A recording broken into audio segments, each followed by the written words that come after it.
All right, live. Hello, everybody. Welcome to Monday Night Legacy. It's another beautiful Monday night out here in Seattle, Washington, Ballard specifically. I'm Jake McCune, joined by Kelvin Wallace. What's up, Kelvin?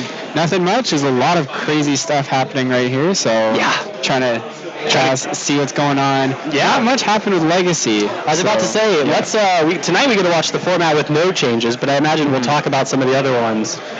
Just because there were quite a few shakeups today. Definitely quite a few shakeups. Not often that you see a BNR announcement that hits standard, modern, and vintage at the same. Yeah. All in one fell swoop. 8 changes, and people were also surprised that they completely ignored Popper too for this announcement. That is actually that's a pretty bold stance. Did they even mention it or anything? I didn't read the whole. I don't think they touched anything. They didn't mention it.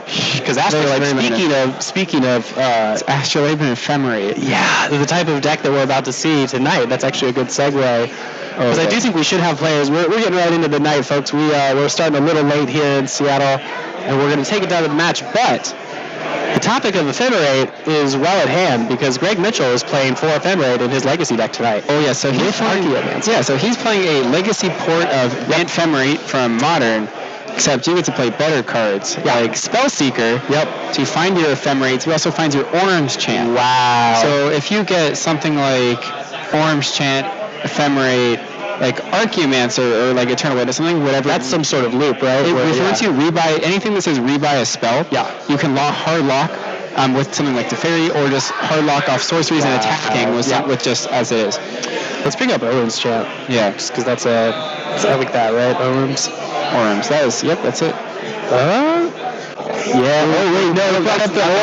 the Vanguard. Yeah, okay, that's fine. I'll type the whole card name shortcuts. So, Orm's Chat. 1 white for an instant. Target player can't play spells this turn. And with kicked for a white, target creatures cannot attack at all this turn. Yeah. So definitely a little bit of a lock piece card here. Yeah. So if you Ephemerate, so you have first Ephemerate, rebuys your Orm's Chant. Yeah. The second Ephemerate, when it comes back, rebuys the Ephemerate, and then it just loops. And then it just goes on from there, So that is it's a sorcery speed lock against something, a deck like Elves, which is they can't attack and can't really cast spells. Yeah. Pre-board.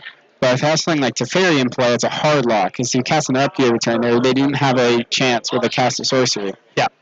Just trying to get our chat popped out here.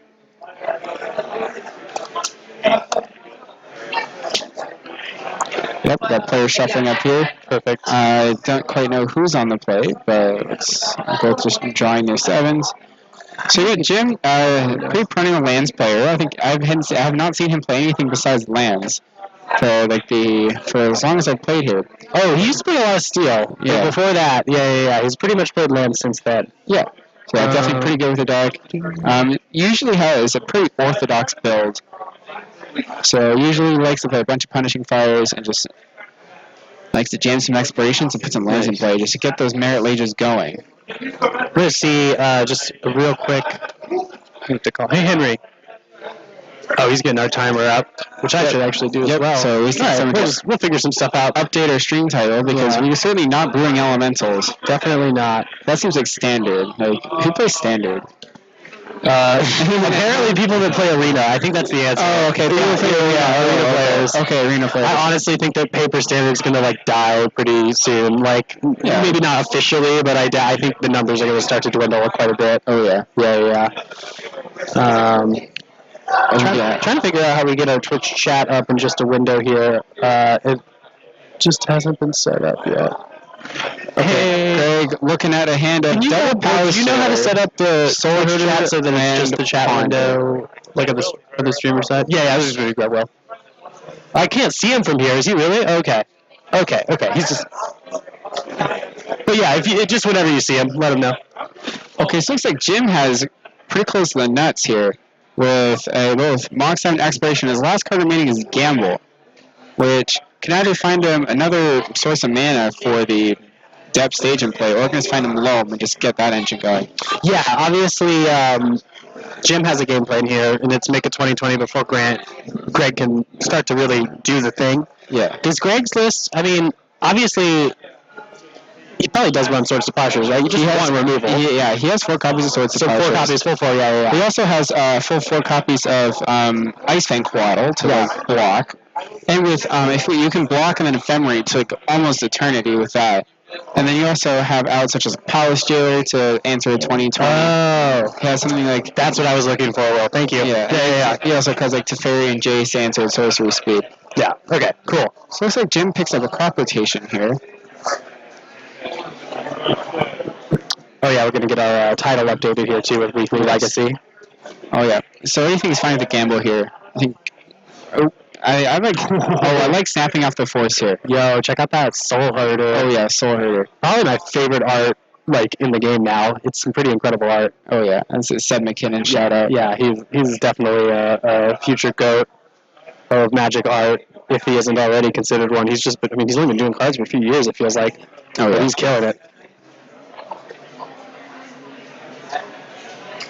Sounds like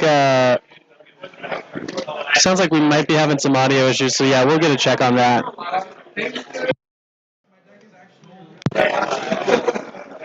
Looks like.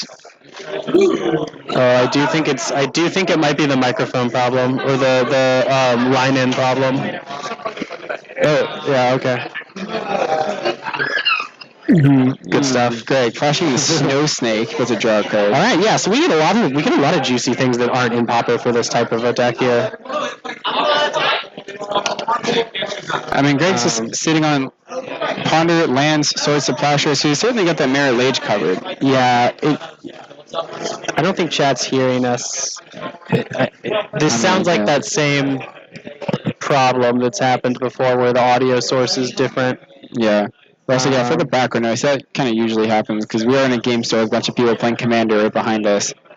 Yeah. So, okay. Yeah, that's what I think, Josh. Yeah. I'm kind of trapped in this chair, but we hear you, but it's super static. All right. Will's on the case, rest assured. The Tabernacles entered the fray. Doesn't quite. Yeah.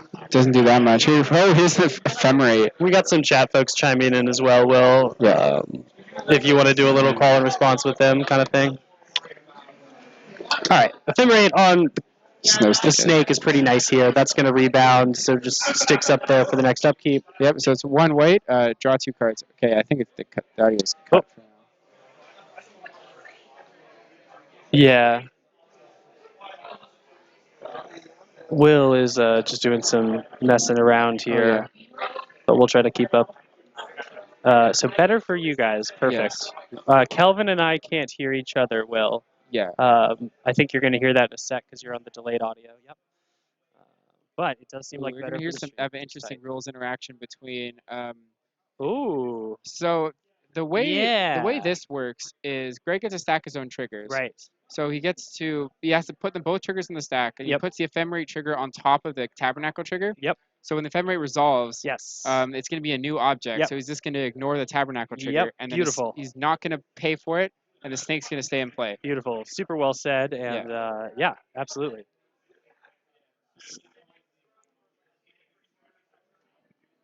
Yep. Cool.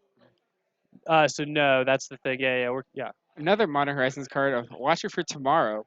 Oh, this is actually a little under a slept on Modern Horizons card, right? Like this card's sweet. You've been playing with this card. Oh, I've been playing this card in Alurin too. Yeah. But this card with Ephemerate is literally just it's a 2/1 that double impulses. Wow. Yeah. That's pretty wild. Yeah, you just always you're always going to get cards from it with Ephemerate. I think it's a triple impulse because the first one enters the battlefield. Right.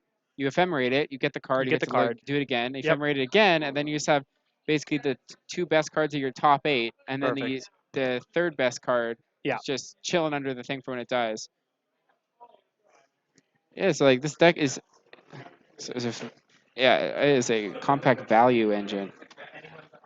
And it's certainly looking good against this more anemic lands draw, which looks like he's actually short on lands. Right, yeah. We're seeing Jim with a lot of cards in hand. He hasn't quite had a turn to really do anything. I mean, he gambled, right? And presumably he has loam in hand now. So he gambled. The gamble got forced. And he's holding double crop rotation. Jeez, okay. I got it. And maybe punishing fire. So I think this is going to get snapped off in response to the Ephemerate. Yeah. Seems like a fair response. Greg will only get 1 card. Yeah, so he gets a card under, doesn't get to look again. But then also the Ephemerate goes to the graveyard and does not rebound. That's what I was wondering. Oop, we almost had it there. Whatever you just did. Hit it again? Yeah. That's it. That's all. Yeah. Perfect. Yeah. All I mean, right. I don't know. I think Greg switched this deck because we have a deck list on our Discord, and then he saw it and was like, "I'm gonna play this," and he was just really into it.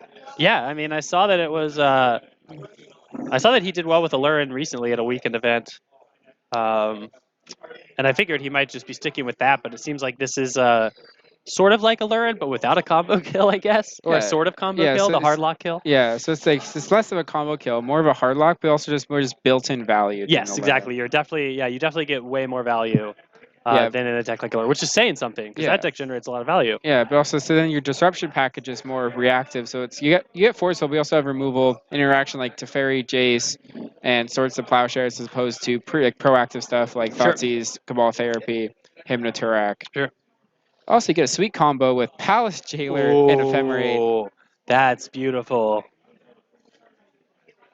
Yeah, just keep taking people's just. That's actually super Because sweet. Palace Jailer plus Ephemerate equals triple plow plus Howling Mine for you. And it's HG Fox says you just got some Plague Engineers from CK in the mail and it came with an elf token. That is pretty great trolling. oh yeah, Some supreme customer service there from Card Kingdom. oh yeah. oh yes. There's another Palace Jailer. The second one doesn't do so much in this situation. Yeah, it's just more insurance against 2020s, I guess. Not that Greg doesn't have enough of that. Oh, he has Plow, Brainstorm, Force, Yeah. second thing, and a Spell Seeker. Yeah. Actually, that looks like a Watcher. Never mind. So really keeping things locked up here with Jim not able to do much. I think Jim's gonna start doing something now because he is sitting on now he's sitting on 2 copies of Thespian Stage and a crop rotation. Now in he has, hand. yeah. Now he has, and also now he has. Didn't he previously not even have mana for Thespian He Stage? did not manifest. Yeah, Now he yeah, does have it, but I yeah. think I'm pretty sure he knows there's no way it's good. Right, definitely not.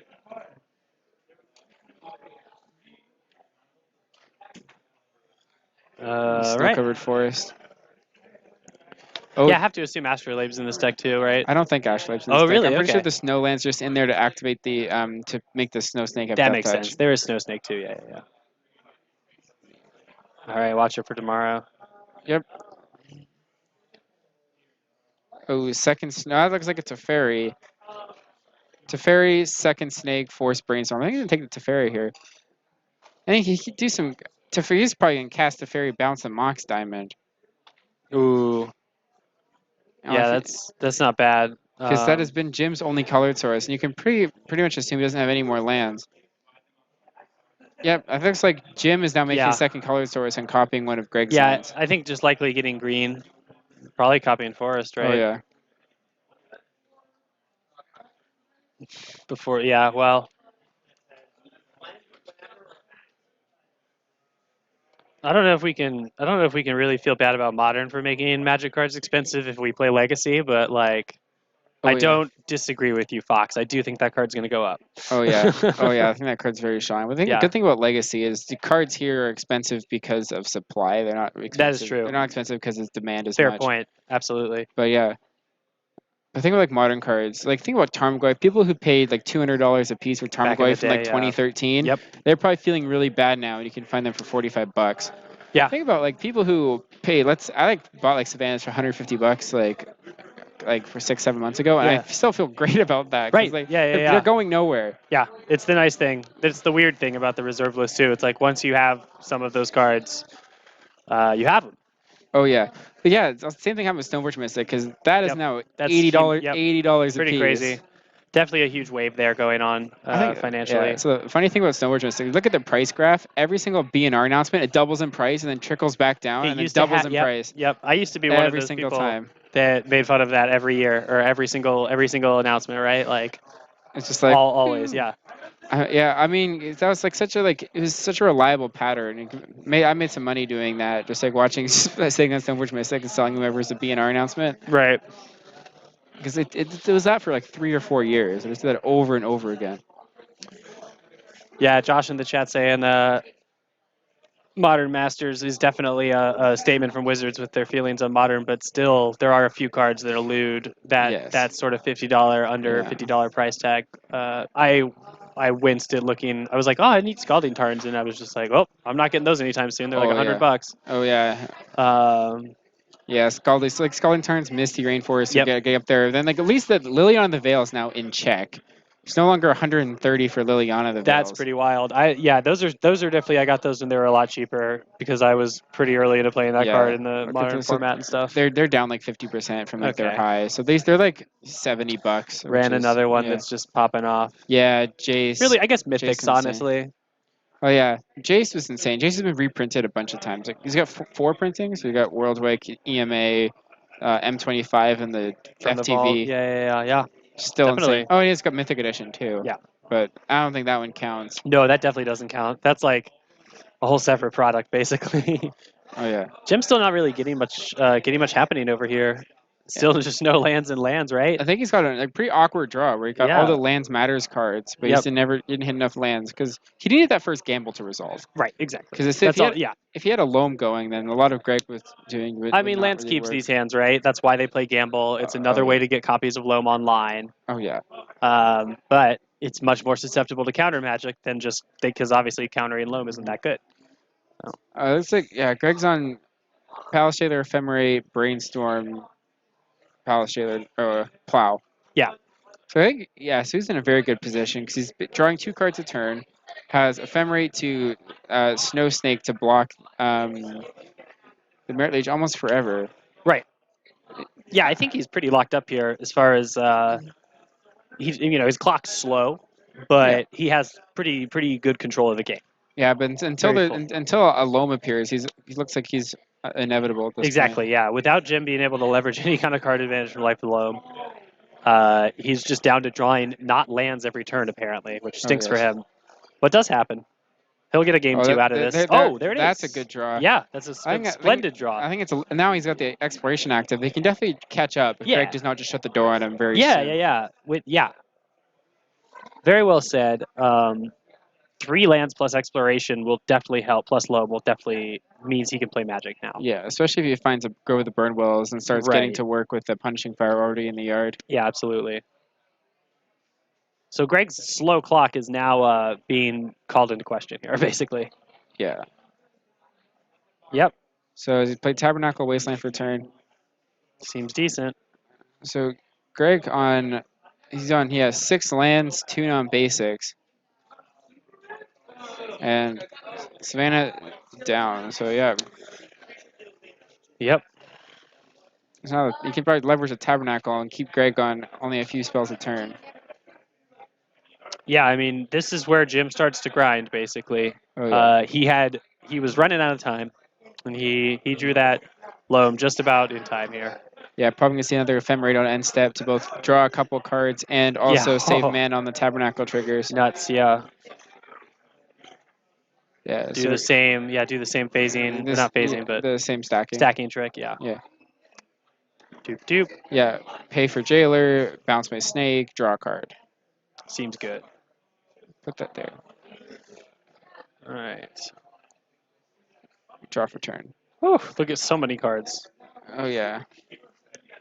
Plus attack for 2. Cannot attack with that snake. The snake entered this turn. Andy, you talking about Ephemerate? That is the card that was just cast. That snake is summoning 6. It was entered this turn off the Ephemerate. Oh yeah, good call. So we should go poke Greg about that. Hey Will. Judge. Can you just tell Greg his snake was summoning sick? Yeah. Yeah. So yeah, Jim should be at 13. That should be untapped, and we're all good. I guess we should pull Ephemerate up though. Ephemerate. It's also got some sick art. It does, yeah. It's a very cool one. All right, yeah, brand new weird Magic card out of the weird Modern Horizons box. 1 mana rebound spell. Yeah, it's Cloud Shift and then second Cloud Shift. Yeah, which is great. Yeah, which is super, as we know, a very busted effect in Magic. Flicker Wisp is my favorite Magic card, so I definitely know about that. So it's like Spellseeker's been cast. Find another copy of Ephemerate. So this is when Greg's gonna start assembling the hard lock. This is nuts, yeah. Spellseeker is like, whew. I've only played with that card in Canadian Highlander, but it's a very powerful card. You're finding some Ancestrals? Yeah. Oh, yeah. Oh, boy. Yeah. Oh, yeah. That's a big one to find. All right, Loam coming down again for Jim.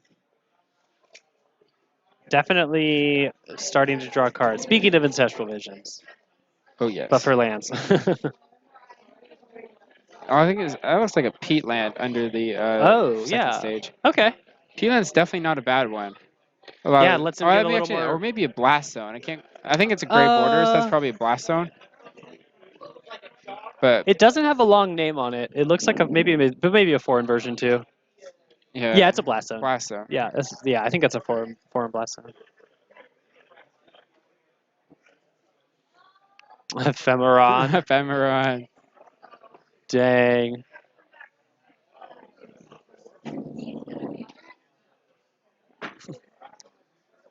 Yeah, eventually they're just gonna. It must be so hard to name Magic cards these days. Like, I wonder how often they like come up with one and they're like, wait, that's already a Magic card. Oh yeah. That's I got something really because I was like trying to Google Ephemerate because I have a couple foils like what they price spike to. I was like looked them up and like Google kept auto correcting to all this random stuff. Yeah. I was like Yeah. so like it's it's made up a word and I was like I mean it sounds pretty cool. But I think we may see some tricks from Greg on upkeep here if he wants to flicker in response to tappy triggers to save mana, or he's just gonna let Spell Seeker go. So I'm pretty sure usually Spell Seeker is the card you want to target with Ephemerate, as he gets to find more cantrips, swords, more ephemerates, even, or maybe he may be on the Neoform package where he can basically Spell Seeker finds Neoform into Archaeomancer. And then wow. So then once you have Archaeomancer plus Ephemerate, you have and then I didn't realize Chant. he was playing Neoform in this deck. Maybe. Is that a maybe? I think he may move that to the sideboard. That's pretty sweet, though. So the preliminary list, like it had a 1-card combo or 1-yard card chain to the hard lock. Yeah. So Spell Seeker find Ephemerate. Yep. You would Ephemerate it. Yep. Find Orim's Chant. Yep. And then the rebounded Ephemerate would find Neoform. Neoform into Archaeomancer. Get back to Ephemerate. Ephemerate Archaeomancer. Get back Orim's Chant, and just keep doing that. So the first Ephemerate, get back Orim's Chant. Second Ephemerate, get back Ephemerate. Yeah. And then you could just lock your opponent off attacking and casting spells in their main phase. Since he has a Teferi here, he can lock Jim out casting spells altogether. Nuts. Absolutely nuts. But so that makes sense for the Teveris then. Yeah, but then Blast Zone here can interrupt that because that is not a spell. Yeah, that's going to be Jim's key way to interact here. He does need to start, using his mana to tap it, which does prevent him from doing things like playing Life from the Loam. Yeah, also he doesn't really have any mana to tap at this point because all his lands will tap for mana. But yeah, exactly. He's got Blast Zone, Thespian Stage, and Mox Diamond as actual mana sources. I'm pretty sure Greg's just going to fire off a counterspell on this Loam because if Jim casts Loam, he's most likely he has enough mana. He has 1 mana producing land. I think he loaned back last turn, which is the second stage. Yeah. And after that, he doesn't have. But he just milled Rishadenport, and he has a Bayou in there too, I think. So. Yeah. But yeah, you're right. Correct call on the counterspell there. Oh, there you go. He's actually that'll do. That'll pump it up to 2. Pump it up to 2. So he can start taking it up. Yeah, exactly. It's a start, and as we said, Greg does not have a fast clock going right now. So just 2 will answer the Snack and the Watcher. I think 3 is probably where he wants to fire it off. Yeah. As Spellseeker Ephemerate is not what you want to be playing against. So Greg just lets the Spellseeker go here. Probably because, he's Ephemerated a couple times. Probably done with it. I mean, and eventually at a certain point, I feel like you have to, you definitely prioritize your creatures with this deck. Oh, that's better. Start attacking. So yeah, Greg, hedging its Merit Lage here, holding the Snake back and just swinging for 4 with his ground creatures. Yeah, I'm not sure Jim has a Riftstone Portal in the deck, but if so, that would be a good card to mill with all these. Ooh, thank you. Okay. Henry has given us our meta breakdown. Okay, let's take a look. Anything spicy? So we have a couple of Rug Delvers. We have a Mono Red Prison, Green-White Depths, Hawks, Reanimator. Depths. We do have a copy of Doomsday, Normal Depths. Interesting. Rachel's playing Maverick tonight. We have a Food Chain. We have 2 different copies of Bant Soul Herder. Yeah, I think. Oh, that's interesting. That is interesting. I think I Rachel think- might be playing Yeah. green white. So Travis and Depths. Greg are both in our Discord, and they're both were Okay. looking at that list. So Got they're it. probably on similar They must lists. have both decided then. I'm Yeah. pretty sure Travis is on the more hard lock version. Got it. We have a Dredge, I see Leo Zeckler on Sultai Snow. Salte Snow. Yep. It's pretty We interesting. have some four color loam. Some Eldrazi Post, Miracles, Rug Delver, Reanimator. We got a Manaless Dredge. Reanimator, Is It Delver, Painter, one copy of Painter, lands, 4-color mid range, I'm a little disappointed I'm not seeing anyone on some Hogak tonight. White Black Box, There's got to be somebody Kiesel's here. on Maverick. What? No way. I'm calling it right now. These Maverick calls are the green white depths deck. Yeah, They gotta be. These Yeah. are just spots. Like Pretty sure. you know, if you look at a certain board state, it definitely looks like Maverick. we do have a Forge Post deck with Mystic Forge and the Post lands. Wow. We have a mono blue Delver. We did have Lee playing that Mystic Forge deck a couple weeks Oh, ago. that deck with like they play like Untapping Mystic Forge Yeah, to with tap to like keys. yeah and with then keys using to keep Ugin the clearing your Ineffable library. to make everything cost less. Yeah, pretty nasty. So you have 2 Ugin the Ineffables, like I'll cast these Rain Dynamos for free. Yeah. Like one, you say, I'll cast all these Grim Monoliths for free. Is Zombieland what we're calling the Hogak deck now, Fox? Because I want it to be the case. Yeah, well, have you seen like these Manaless Dredge decks that are now play 4 copies of Land Grant and 4 copies of Dryad Arbor? Whoa. Because you can play your Dryad Arbor and convoke your Hogak I have with to it. talk to my buddy about that because I know that he is playing Manaless Dredge tonight, but I do not think he's on that deck. But also, then you can play a higher concentration of green cards for your Force of Vigor post board. Wow. Because you can pitch a Dryad Arbor to your Force of Vigor. And also play around days. Oh, I should get our clock lined up. I just want to point out, this is almost a 25-minute game one that we're looking at here. This has been quite the grind, folks. That's not the right one. Oh, it's this. Ooh, for some reason there's now a Ren emblem in play. Wait, what? Did Jim have a Ren off camera? No, there's just a red oh, emblem. oh, Ren. Okay, Red emblem somewhere. got it. I was like, did we miss a whole, Oh, yeah. card? Welcome to the chat, man with a plan, coming in from Toronto. Oh, right on. Thank you. Oh yeah. Paying for Palace Taylor here. Gonna keep chipping in for 2. Jim at 4, and I don't think he's sounded Grove to rebuy the Punishing Fire. Oh, he's got 2 jailers. Looking at Land Force. Force is definitely not the worst, as it allows him to buy 1 more turn against a Grove for Punishing Fire or a Loam. Wow. Yeah. All right, Jim's gonna scoop it up. Pretty Yeah, sure. he's Greg just had too many counter spells. too much action. But look at that graveyard. Look at how much just stuff he went through. The value. Yeah, the value, indeed. Okay, so I'm pretty sure he's gonna slide into the hard lock as like with Archimancer Okay. and Orbs Chant, as that's usually pretty good against lands. They don't interact on the stack, so if you can find it through the disruption, it's gonna be good. Absolutely.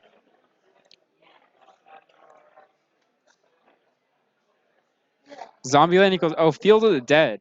I know Lauren's been playing Field of the Dead in lands. I don't, Like the zombie land. Yeah. Yeah. I did see Lauren. So what Lauren told me, she showed me the card. She said, I don't like this card, but I've seen other lists that are winning with it, and so now I have to try it. And I was like, all right, that's fair. Oh And yeah. So she definitely was testing it as a concession to like it's showing up. Who knows if it's. I mean, the thing is, So One Man Plan says he got trashed by it. It does seem like a way for them Yes. to just make infinite zombies, right? because Like if they're just dirtling like really Yeah, hard and not yeah. do anything, you just like play lands, make 2/2s. Well, it's the same thing that made Tyler Shacker good. Is they just enact their game plan, don't do anything else. Yep. And then you just start killing them with it. Yeah, it's definitely a pretty sweet game. It's like what 7 lands in play. It's 7 lands with different names. Oh, who won? Greg won. Let me update that scoreboard right quick for you. Greg is up 1-0 off 2 twos Yeah. and 1 1s In and the a first 2-1. 25 minutes of the match. So yeah, this deck almost dirtles harder than Miracles, but at least it attacks. Spell Snare probably staying in. He look like a blue blast of some sort. Spell Snare seems pretty good right now. That does look like an Archimancer on the bottom, like right Yeah. there. So Oh yeah, the hard lock is in play. I definitely saw him, yeah, sleeving up the Archaeomancers right before the event started. And you maybe bring in, I'm pretty sure he's got Tarmogoyf's Force Negations in his sideboard. Okay, just for grindy The matches thing or with Tarmogoyf in the lands matchup Sure. is it's a creature he can actually cast. Yeah. It's does not die to Punishing Fire. very good point. And also is usually fairly large as the land deck is putting all sorts of random stuff like enchantments, artifacts. Yeah. You have your own creatures that are dying, and instants and sorceries. So it's going to usually be a 5/6 or 6/7. Got it. So I think he would. He may have left them in the sideboard, but I usually would like to bring those in versus lands. Even though they get mazed, a lot of people are light on mazes, and Right. it at least is a threat that does not die to anything lands. Is I trying could to definitely play. see Maze being one of the cards that gets cut for the zombie land in this deck, for instance. Oh, like yeah. one copy of Maze. I've seen a lot of land decks only on the Miser's copy. It looks Right. like 2 copies of Force of Will, a Surgical, and no lands. Sheesh. That's my kind of. It's my kind of hand right there. You're good, right? You're just going to draw that land right off the top. Yeah, you do that every time. You just hit the top of your deck and pray. Yeah. It works like 90% of the time. Good Magic Planes. Good Magic Plane advice right there. So Greg's on 6. Yeah, it looks like both of these, both of both them- players are going to 6. Yep. I think Jim has the dice there to keep track. Yeah, I think mulliganing here usually favors the lands deck because if they have a few operating pieces, they can make up for any number of cards being down. Right. Looks like Greg's That on said, triple force. Greg's deck also seems to do a pretty good job of making up for cards being down. Just with all the rebounded ephemerates Well- and card draw effects. But this is almost the same hand you were talking Exactly, about, but he just with has some 2 lands islands. now. Yeah. So not really great, So but Greg was probably... and the card he put on the bottom was the 3rd copy of Force of Will. Okay, yeah. So Greg on triple 4 or was double 4 surgical ephemerate island. Yeah, not the fastest start or the Yeah. most active, but it does give him that window to potentially surgical loam. Yes. Yeah, At the same so- time, it's good. It lands on 5 cards. This hand will probably line up fine against it as long as he starts getting going and probably Yeah. turn 2. Just a Magic player, just to give you a heads up, this is in Ballard or Seattle, Washington, Ballard neighborhood, and yeah, it's at Mox Boarding House. We run it every Monday. It's Legacy. Ta-da! Oh yeah. Thank you for joining us. So ideal start for Jim here on 5 with just exploration, but snap force from Greg, which Yeah. is usually what you want to do. Makes sense. Port is going to actually be pretty good for Jim here, as Greg is just stuck with nothing to do in hand anyway. So I think he drew a Snow it's- Snake, but he's got nothing to cast. No mana to play it. yeah, Jaya Ballard, Seattle, nice. Another Explorer coming down. And- Yikes, that's not great. After Oh, you yeah, spent the the whole last card Force is of Will. Adept. Okay. Okay. So Jim mulligan to the nuts, and Yeah. this is probably going to be a pretty short game. Yep, and this is definitely, like lands is a grindy deck for sure, but it also can absolutely just do this in games Ooh, of Magic. Greg hit the green source. Oh, hey. Now he gets a snake. That's actually pretty cool. He So- gets at least one turn. Yeah, well, so I think it's going to be a little awkward because he doesn't have a green source and a white source to block an ephemerate and buy Yes. more turns. Do you think he's running Savannah here? Yes. Yeah. He has a Savannah, but to play the snake, he's going to only have an island up. Yeah. Unless he has to, he really wants to rip a white source here because he's holding double ephemerate. Right. He wants to play the snake and then untap Ephemerate, right? Yeah. Yeah. Or untap hold Ephemerate. So he's like, okay, so he wants Snake's to. coming in. So if he rips a white source here, he can block this Merit Lage for 3 turns and draw 4 cards. That's actually kind of insane. Yeah. But the surgical means looks like Jim's only gonna get 1 crack at this Merit Lage if he goes Also for it. true. Yeah. So maybe Greg's in a pretty good position now that he drew that land plus a snake, right? I think Jim may consider going after the Snow Snake in response to try to play around the exact out of Greg ripping a white source. Yeah. Which is really heads up from him. Because it's a really good play for Jim if he fires off removal in response to the draw trigger. Oh, he ripped it. That's a Flight of Strand. Okay. Oh, here it goes. Yeah. Jim is just gonna let this happen. Oh. There's Spell Seeker too. Yeah, I think Greg just has to hold back. Probably gonna block an Ephemerate. This is gonna But be- Jim's not gonna make 20/20.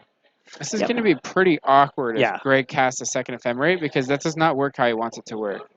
Oh, sure. both He's come not gonna. back- Yeah. Because both triggers resolve at like similar times, and you're gonna have to declare a target for both of them. Okay. And then once it's gone, I think it's gone. Got it.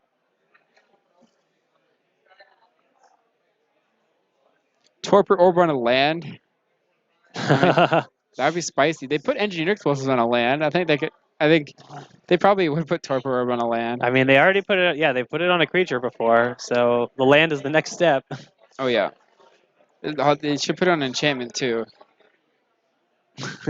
It's only on Hushwing Griffin actual Torpor Orb, as Yep. far as I know. Yeah. I played a lot of Hushwing Griffin standard. Oh yeah. Mainly because like people were like playing like siege rhinos and like stuff You're right. like that. That was the format. Yeah. I do remember Hushwing Griff being like, yeah, important. Put it on an aura. Put it on an aura. Oh yeah. All right, so there is another snake here. So now Greg can use 2 ephemerates, which I think is what he's about to do.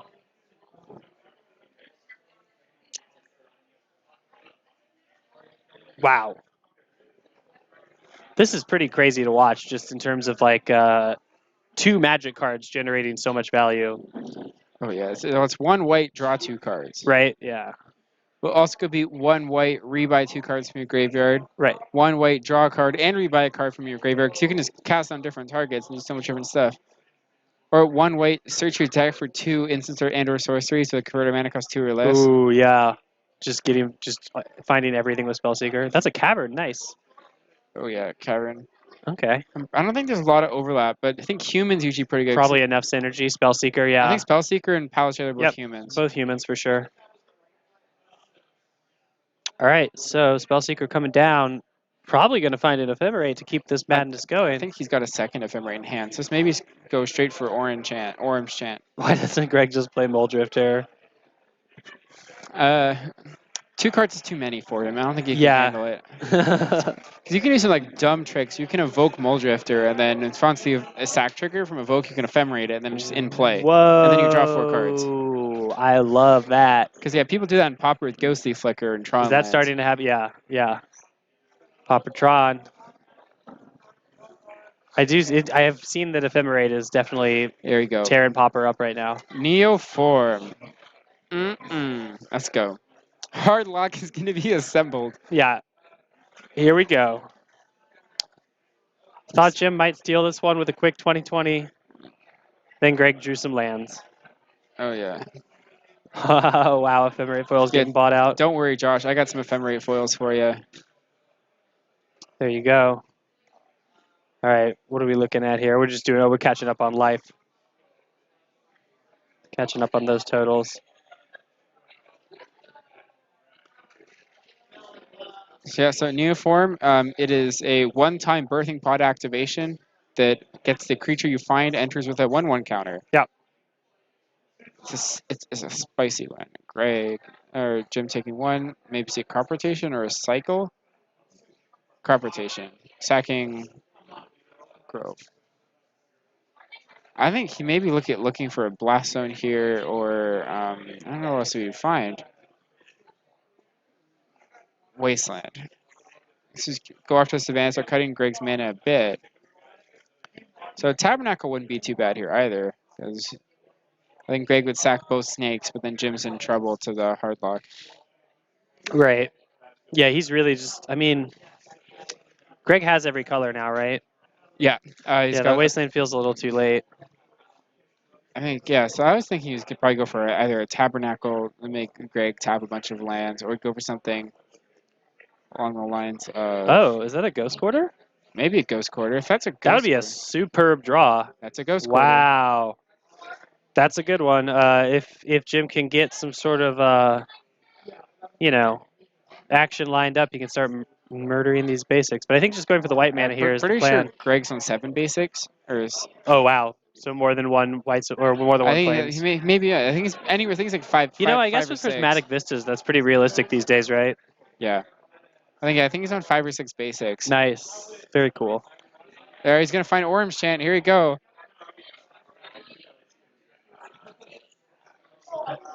Yeah, just take the Orange Chant. Let's go. Let's see this hard lock. Oh yeah, I want to see this. Because like people, oh, Oof. boo. Boo. Yeah, because people in Modern are doing this kind of thing with Soul Herder, Eternal Witness, and Time Warp to take Really? infinite turns. Wow, that's pretty cool. I'm pretty Or- excited to get back into Modern in a bit. I think it'll probably be like in a couple months, but like that Yeah. format's going to be interesting Oh, for yeah. a bit now. I'm I just think. I'm just gonna probably Humans is probably the best deck at this point. Really? Oh, I just just- because? that's Yeah, 'cause I mean, it- just it- to start, right? Because it Do you think it plays Stoneforge? no. Okay, good. Yeah, I've heard people saying that, and I feel like that's so No. weird and bad. It can't generate white mana. Can't activate it. Can't activate it, right? It can't cast Deputy of Detention. It's not gonna activate. Thank you. I have tried to cast Deputy of Detention. That thing is hard to cast. in Yeah, Humans dude. Deck, even though like, it's worth it, but it's No, hard to cast. I agree. As a Legacy Humans player, I agree. Also, playing a Batter Skull and Ancient Ziggurat in the same deck is just That's just not good. Not good deck building. Okay, cool. okay. I'm glad we agree on that. I saw people tweeting about that today, and I was flabbergasted. I mean, and I didn't want to engage. we're probably going to be some sort of Naya or Abzan. Yeah, come up, 'cause- I definitely would like to see. I actually want to build like a bad Mardu Lingering Souls deck Ooh, with yeah. Stoneforge Mystic. yeah. That's all I'm about. Well, the thing is, like a lot of the Faithless Looting decks, mainly Phoenix and any sort of like Pyromancer and yeah. like Looting Vase Shadow deck, like was really good at pretty decent against humans. Yes, 'Cause yeah. It had so much removal and so many is things true. to block. I think like Mardu decks are not Faithless Looting decks anymore. They're more No. like Jund decks. They're Jund right? decks. Like, yeah. Well, because the most like the ones are like 2 Faithless Looting, and they're mainly just like, oh, Faithless Looting, put my Ranger Captain in the graveyard, unearth it on turn 2. That's If you're talking about yeah. that was like the Shadow deck. That's not too crazy. Yeah. Or they were playing the Lingering, so like the really Mardu Lingering Pyro Souls. with like Lingering Souls, That's Seasoned what I'm Pyromancer thinking, kind of thing. and I think those cards are still playable without Faithless Looting. Smiting Like, Helix. Smiting Helix is probably not Smiting playable without Helix. Faithless Looting, but it's a sweet Yes. one. I like that card. You have your Seasoned Pyromancer to pitch it. Yeah. Oh, hey, yeah, you're not wrong. Esper Shadow deck plays Esper- SFM and brings Skull out of the board. I mean, that's a good point. True. Yeah. I do like that one. We're gonna see 4-color Astrolabe in Modern with like Jund with white. I have heard that Astrolabe decks are starting to peak up there as well. I think Culligan's Command's about to be very good. I agree. That's all I've been thinking about, honestly, is that like I feel like Jund is very good against Stoneforge Mystic decks in Modern. Like they Yeah. just have all the tools to deal with them for the most part, right? Oh, yeah, Like, I gotta dust off all my Culligan's Commands. oh yeah. I have not played them. I played like them since like 2016 as like a one of in Grixis Delver sideboards. Right. Or like in Grixis Shadow when like his first game of thing. Greg just sitting here on the value train, keeping Jim off of making a 2020. Working on to assemble this hard lock. Yeah. So because he didn't get Orm's Chant because I don't know. If you put it in your deck to get it, Greg, come on. For real. So- Okay, so we're neoforming here, so maybe we Archaeomancer. Yeah, we Archaeomancer to get back. So the only things he can get are Archaeomancer and Palace Jailer. Right. And most likely he's getting back Ephemerate. Yep. That is Archaeomancer. Let's go. Look at Jim, just look at that head. He knows this just keeps the train Okay. going. I'm an expert lip reader, and he's saying, I can't believe I'm losing to this. Wow, Ephemerate back. Endless value being generated off of this magic card. Modern Horizons, they really did it. They just jammed everything up. Every format. Except standard, obviously. Oh, yes. Rampaging Ferocidon back in standard. Back in standard. Ooh. For like Eat that two- scape shift. For like 2 months. I think that's honestly like great that they did that. I think it would have been a crime if it had remained banned the whole time. Yeah, it's like, well, I don't know why It's like it's it should have been unbanned a while. Yeah, exactly. It was banned in such a weird way with such a weird thing. It was like, ooh, we ban these energy decks, and then Mono Red's going to be good, so like we're just going to preemptively ban Right? something. Yeah. What a weird decision. I thought it was like, wait, I didn't know Wizards had foresight. I was Got like, him. I'm like, that's not a really. That's not a Wizards move. It's not a Wizards move, no. Bryson says Jim is going to concede from disgust. I probably would have by now, but he is also being kind enough for us on the camera. Yeah, well, he wants everyone to look at that really, really nice Dark Depths. Like, Yep. that's all I'm looking at. Like that port in that Dark Depths. So I was like, those are nice. Very good. Very good. Some eye candy. They have foresight. Wow. Oh, jeez. Wow. Enough said. Usually we get to like round 2 without bad puns. Yeah. Look at this. Look at this shake. Look at this head shake from Jim here. He's like, why? Why is this happening? Does this mean you get ephemerate forever now? Greg's like, basically. It's like, get the orange chant, Greg. You couldn't be winning right now. Instead, you pondered. I think he's scared. Oh my god. It's like, yeah, I just do this forever now. Okay, so now, if Greg has guts, he would just would neoform the snake into a spell seeker and get orange chant. Sure, and then just and start then going off, right? And then Yeah. hard lock. Yeah. Well, it's like He has the neoform. It looks it's like not- he's tapping mana. It's not quite a hard lock against lands. He's going for it. Oh no, he's going to a 4-drop. No, that's a Watcher. So that works the same way. Sure. It's Watcher's Oh, a it's a 2-drop. Watcher 2-drop. You're right. Oh yeah, you're I right. forgot. So yes, he gets the card course. too. So this is better. Get the orange chant. Come on, Greg. Yeah. Here we go. Here we go. Come on, Greg. Here we go. There Here we go. Yes. Because your opponent doesn't get to cast spells. I don't know why you would like let your opponent cast spells. We could hard lock him. Yeah. But like technically, Jim can draw Blast Zone, or he can cast Crop Rotation on his opponent's turn. Sure. That's going to get surgical though, so I think finding Blast Zone is a tough prospect. Exactly.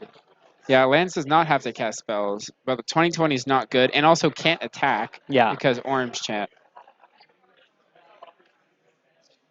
Little Teferi against Ephemerate. Yep, Little Teferi does have a pretty favorable interaction with Ephemerate, as you cannot cast the rebounded version. Oh. The same thing with like Arcanist, is you just cast the Teferi against Arcanist, like you're fine, because it can't actually cast spells in the middle of That's combat. pretty interesting, yeah. So it looks like Greg is on infinite copies of Palace Jailer, Orange Chant, and Ephemerate. Something's going on. Okay, so Jim got targeted with Orange Chant. Jim can't cast spells. Okay. So Jim is gonna play land, maybe activate a Wasteland, activate a Port, and pass. Maybe draw a card with that Peatland. Yeah, I mean, he definitely has, right? He's got stuff to do, but just not spectacular stuff. So if he isn't really white source in his deck, I think it's the last one. I think at this point, Jim knows he's just letting Greg do what he wants. Okay, so, And also, playing it for the camera. oh yes. And now this is gonna get back this Orange Chant, then it's gonna rebound, it's gonna get back itself, and we have a loop. Here we go. Ephemerate. That's a Soul Herder. Oh boy. Oh geez. I'm gonna bring up Soul Herder. Soul Herder. Oh, It's a value engine that also happens to become a 10/10. Right? That's so nutty. Oh, it's one more. Oh yeah, you're right.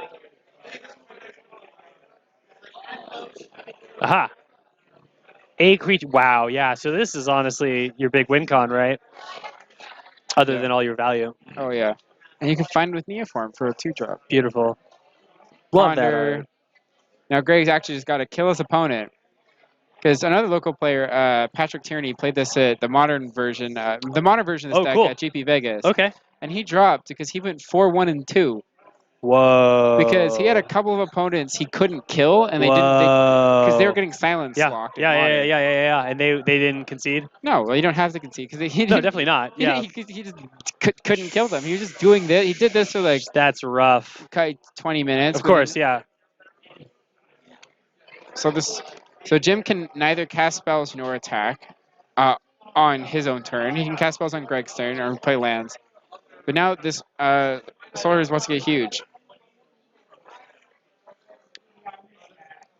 It's great, but if you're playing it with Swords of Plowshares, it gets +1/+1 when you exile something. Oh, wow. Very cool. Yeah, because whenever a creature. Whenever. That's nuts. So if your opponent's playing Food Chain, That's a bit deep. I agree. Yeah. You're right. Oh yeah. Pitch is the Force of Will too, which is why we got Greg to actually play Soul Herder. Okay.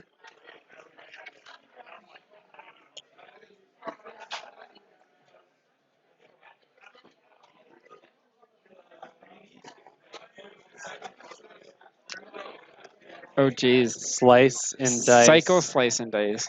Oh boy, what is that? I'm pretty sure it's a 5-mana sorcery that deals damage to something, but when you cycle it for 2 in a red, it shocks. Oh, But okay. I pull it up to confirm that. Yeah. Oh, Things pings for for one when one. cycled. Oh, so that's Yes. just like a way to very easily, well, not very easily, slowly. Well, it's a way to deal damage without casting a spell. Nice. Yeah. 1 damage to each creature. Like it, like it.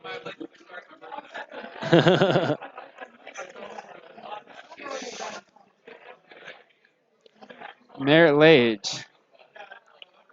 Greg's like, yeah, that's cute. I have a flying snake.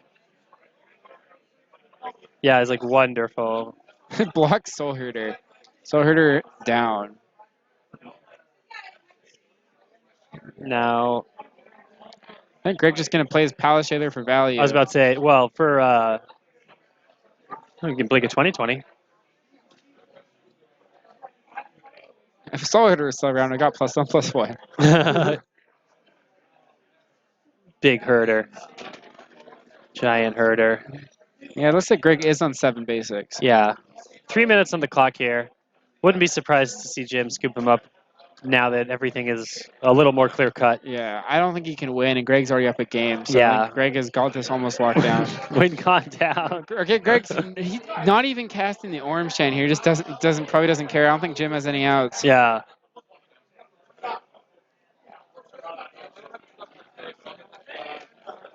Yeah, so he does need 2 white to lock out Merit Lage, but he can do a pretty good job of blocking his opponent out of finding Merit Lage with just the front side of But Worm's Chant. doesn't even have to do that because he gets across for legit lethal damage. Oh yes. And that'll be it for Jim. He sends in the handshake. And that'll be it for round 1 because we only have 2 minutes left. Let's take it back to the casting booth. All right. Hey everybody! So that was quite the grindy round 1. We got it. We wanted to see the Bant Ephemerate deck, and we got to see just about all of it. Oh Everything that deck had going on. I think we went through every card. Oh yeah. The Orum's Chant Lock, the Soul Herders, endless Ephemerates. I saw a Neoform. Sorry, Neoform, the Spell Seeker. Spell Seeker. Tons of sweet stuff. Archaeomancer. Yeah, Draft I mean, All-Star. But yeah, Popper Champ right now apparently as well. Oh yeah, I heard it's good and heard Ghostly flickering it a bunch of times. Yep. Yeah, exactly. I'm very curious to see how Popper develops, knowing today that I had forgotten with all the hubbub. I frankly totally didn't think about it till you mentioned that they didn't bring up Popper. So the Wizards did a good job. They snuck it by me. They successfully dazzled me with their vintage and modern unbannings. Yeah, so for anyone who didn't catch it, there is 8 changes in the BNR. Yeah, tons. So Rampaging Ferocidon finally unbanned, is free. The boy is free. In standard for about a month, 2 months. Yeah, something like that. The Dino is free till Throne of Eldraine, right? That's it? Yes, that's it. So that's about a month. Modern 2 bannings. Yeah. Faithless Looting is gone. Get out of here. Arisen Necropolis. Yep. 2 months after release, gone. 2 months after release in the set specifically designed for Modern. Oh yeah. Yeah, well that's Delve. Yeah. Delve count 3. Yep. 3 Delve spells have been banned. Wow. Modern. It's almost like something's messed up about that. Oh yeah. And then Vintage had a ton. Oh wait, one more is an unbanned. You're right. Stoneforge Mystic is back. Okay, Stoneforge Mystic is free. Stoneforge Mystic is free to get K commanded in Modern. For the first time in Modern history, you can now cast Stoneforge Mystic. So excited. Oh yeah. Hogak is safe unbanned with looting gone. I love that. No, they should have unbanned Bridge from Below. Bridge from Below did nothing wrong. Probably didn't do anything wrong, in all honesty. Yeah. It would still be a sweet deck without... Yeah, honestly, if looting's gone, Bridge from Below's whatever. Yeah. What are you going to do? Yeah, I think looting and Hogak gone. You can still kind of build a Gravecrawler deck with Bridge from Below. That's what I would want to do. Altar of Dementia. Yep. But with Hogak, you don't really have a kill. It's not a very powerful strategy without Hogak, I'll tell you that. No. Very big difference. I mean, it's a playable deck, probably. Yeah. It's not anything busted. Okay, Vintage. I think there's 4 changes in Vintage. Karn the Great Creator, restricted. Yep.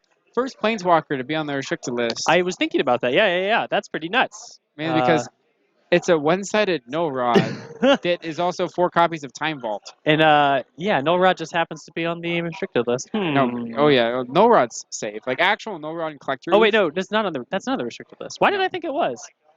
Oh yeah, because okay, I knew Oof was obviously like, not. yeah, because all the like. So you can't play like a you gajillion have- Null Rod you have effects. 12. 12. Wow. So you can play Stony Silence, no yeah, rod, yeah. and collector. Oof. Oof. Okay, okay, okay. Those ones are legit because like if you're playing, you have to play your own power. If you don't want to play your own power, right. then it's fine because it's symmetrical. Yeah, yeah, yeah.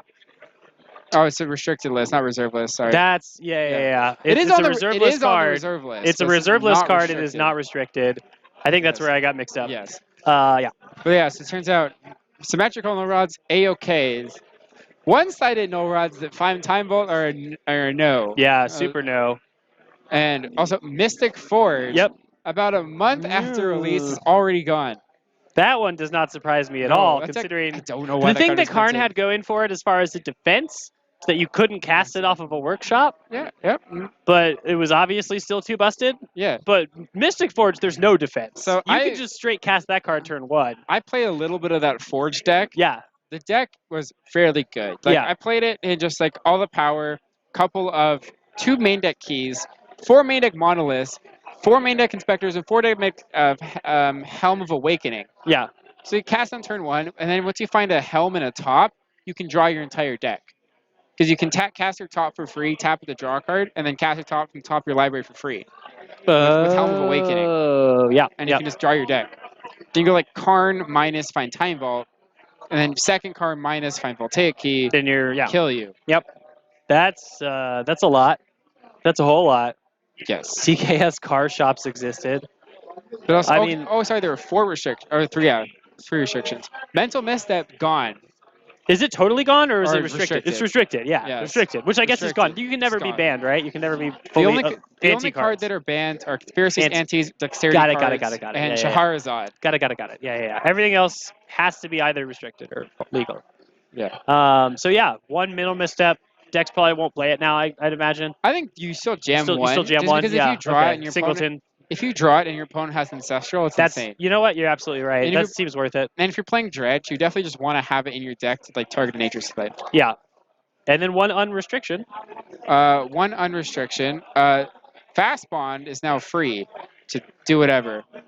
But then the Powerful card. yeah, so the one more restriction that we have not mentioned yet is Golgari Grave Troll is now on the restricted list. Right. Okay, that's actually pretty nuts. That's going to Yes. affect Dredge in a big way, Yeah, right? so it affects Dredge in 2 ways. On the sense that it was the best Dredger, Obviously. and then you probably gonna have to play something like Golgari Thug now. Yep. But also, it really makes it so you Force of Vigor is a lot harder to cast. yes. Yeah. Which agreed. Force of Vigor was actually insane for Dredge. Dredge. Yes. Yeah. That makes a lot of sense. Both.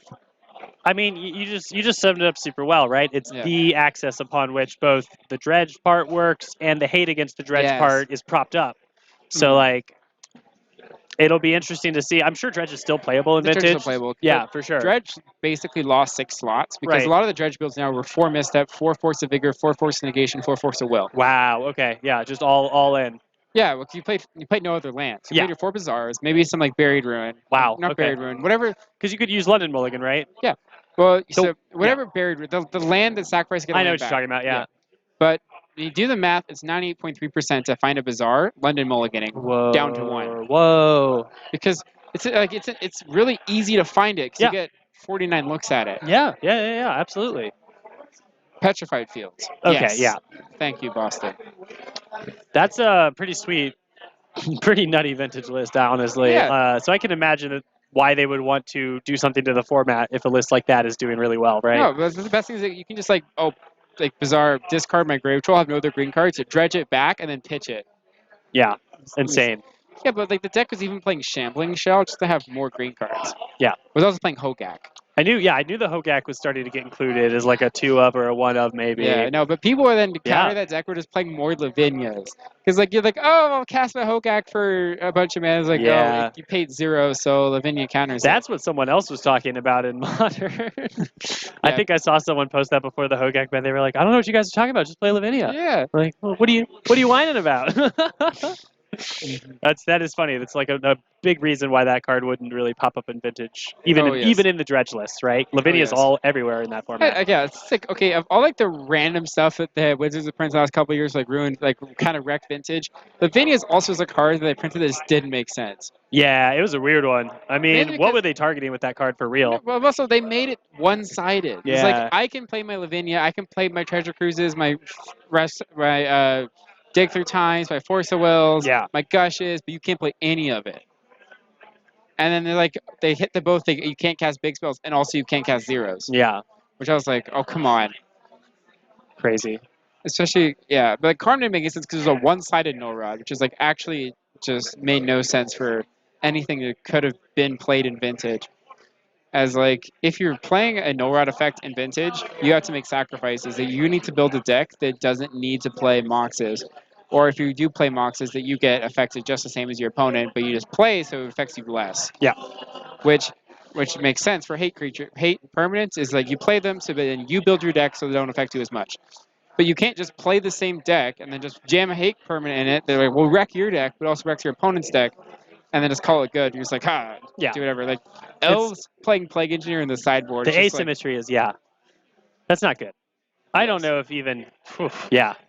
Because I think that most like the most like hilarious or ironic thing is like when you see Elves list play Plague Engineer in the sideboard. I like, there's a part of me that's like, I think the boldest thing there is just playing elves right now. Like, Oh yeah. yeah, like even if you get your own plague engineers, I never want to play against plague engineer if I'm elves. Like Yeah. that just doesn't sound. Yeah, but then you're playing Elves and you're in the Elves mirror, and then you bring in Plague Engineer and then name And Elf. then it's beautiful. And then you have like all your creatures, and your opponent's creatures die, and it's like, wait, I didn't. Yeah, that's fundamentally messed up. I'm just like, okay, so if there's like a plague and you spread it everywhere, like wouldn't your own creatures get infected, like flavor-wise? Which is why the original engineered plague like Right. affects all creatures. Yeah. But Yeah, if it gave every creature, if it gave all creatures and remained a 2/2, that would be like a much different card. Yes. Much different card. Oh, The yes. one-sidedness is too much. Oh, yeah. It's very obnoxious. I think we're finding a lot of these Modern Horizons cards. Yeah, but also like another like Yeah. okay, mentioned in chat, another asymmetric card that also made no sense was Narset. Yep. Absolutely. Leovold at least was color restrictive. Yes. It was color restrictive. It died to Lightning Bolt, Plow, and all that stuff. Yep. So that's a creature removal. But also, you couldn't just go turn one Lotus Leovold because it Wow, costs. that's a You good point. you couldn't do That's it. a vintage play. Yeah. You couldn't do it, but you can't go turn one like Lotus Narset. Red Source Lotus Narset, like force it, like blast it, and you just have a Narset. Wow. Yeah. All their like the majority of their cards, just don't do anything because it's vintage. Yep. And Ooh. All right. Let's Okay. take a look here. Greg Mitchell is at table 1. We got Matt Siklowski and Matt Saxon at table 2. I think that's Painter versus 4-color jank of some sort. Oh yeah, Siklowski on. Oh, it's actually Rug it's Delver. Rug versus Painter. That'd be pretty good. Two? Table 2? Yeah, Table table 2. please. I guess Yes, so. pretty Yeah. much. At this point, we're just gonna keep a theme. I mean, yes. there's like, Kiesel and Milan are playing the table below. But that's probably depths. What is That's- Mike Kiesel on tonight? This says Maverick, but I Oh don't no, it's got to believe be it. green white. It's got to be green white depths. Okay, Maverick is not in Kiesel's range. He only plays good decks. I mean, I would get mad, but like, there's a reason I'm not playing Maverick right now. Okay, so I'm pretty sure by Rug Delver they mean like the really bad build of like Arcanist and like 4 Tarmogoyfs, which is not really Rug Delver. Right. No mongooses. I call it Bitch Delver because it's annoying. Rug Delver has Stifles and Gooses, but this other deck with like Arcanist, like Goyfs, and like 4 Ren, like no. Yeah, it's not a real Delver. No, It feels like more like they're trying to cut a color from the 4-color list than Yes. they are trying to be Rug Delver. Yeah, but also it's like Rug Delver but with trading wheels. Yeah. 'cause, Yeah. Think about like actual like Rug Delver, like Canadian Threshold, as Yes. Chaz pointed out, like real Canadian Threshold is it plays on such slim margins Yep. that you really lose to a lot of things if you don't like actually maximize all your cards. Yes. Yeah. So it's yeah. like a very difficult deck to play. Is that you lose to so much random stuff if you Yep. don't play it correctly. Yeah, you have to know. Yeah, there's a lot more things up to with when you're playing Nimble Mongoose. There's a lot more things you have to be careful about, basically. Oh yes. Yeah.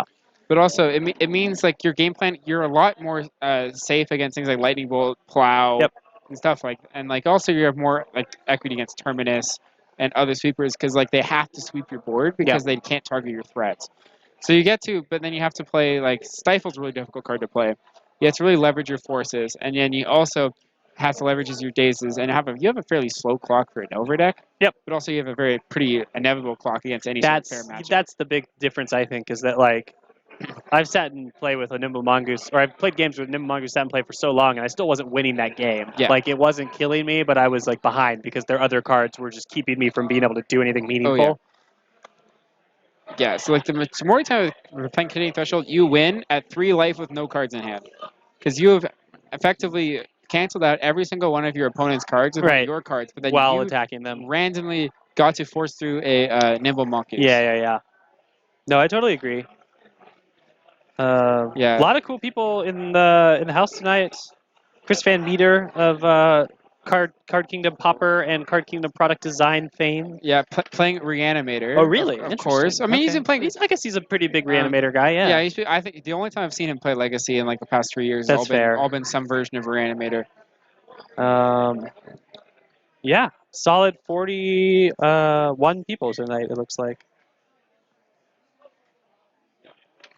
But yeah, pretty sure. Yeah, so Matt Saxon. It's a Matt mirror. So it's Matt Sokolowski versus Matt Saxon. My bad.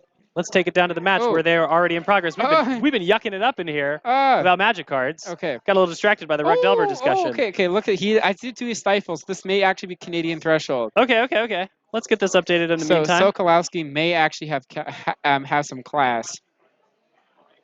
And then I'm pretty sure Matt Saxon is on either Strawberry Shortcake or just Mono Red Painter. Yeah. I think Mono Red. I'm gonna go with that for now because that's what he last played against him when he also looks like an Astrolabe. So if he's playing Astrolabe, I'm pretty sure he's playing Goblin Welder or Goblin Engineer because that is the card advantage engine and that deck can play pretty well.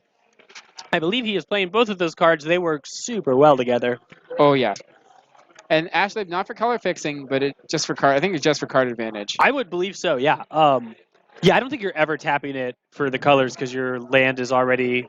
Unless does it filter colorless into a color? Yes. So maybe you do that, right? Yeah. I mean, well, if you want to go like multiple engineers or engineer with blast backup, may. It's like I'm pretty sure you could tap your City Traders, tap your Astrolabe, 1 in a red, cast Engineer, and then blast backup. Fox says you could tap it for Aether Storm potentially, but honestly, it really is just there as like a cheap cantrip artifact that you can bring back something from the graveyard with Goblin Engineer or Welder. You see a bolt out of Sokolowski, like firing it off at the first chance, and then boom, Pyroblast. Wow, there you go. Yeah, that is a blue spell.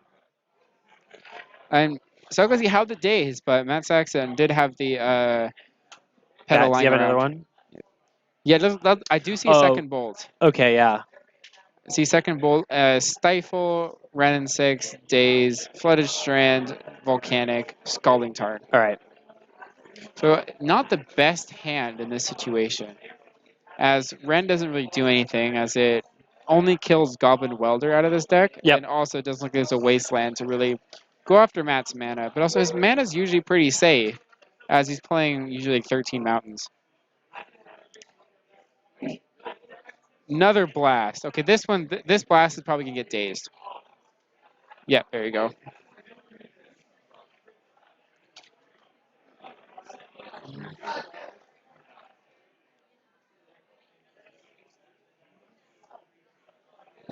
Yeah, so I'm not sure if Matt's playing the Karn the Great Creator package.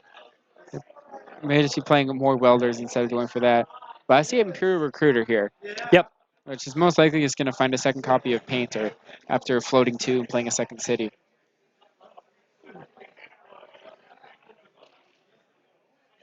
Right. I mean, I don't think he may also be looking for Goblin Engineer. I was going to say, like, it might depend on what he has in hand. Because I think he's got the read that Matt may not have a second Daze. Because Engineer could just find something and then also potentially get the Painter back, right? Yeah, I'm pretty sure Matt's going to fire off the Stifle here on this ETB trigger. I like that. Because I think it's usually a pretty good spot if you're just basically trading Stifle to make your opponent 3 mana playing just 2. I was about it's like almost a counter spell, right? Yeah. Like because they get a 1/1 out of what they wanted to be another like a whole other card. Yeah. So I definitely like firing off this Stifle. Yeah.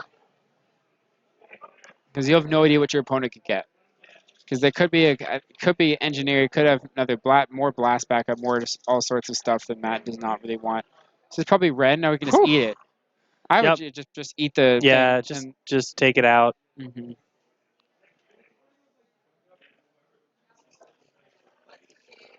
All right.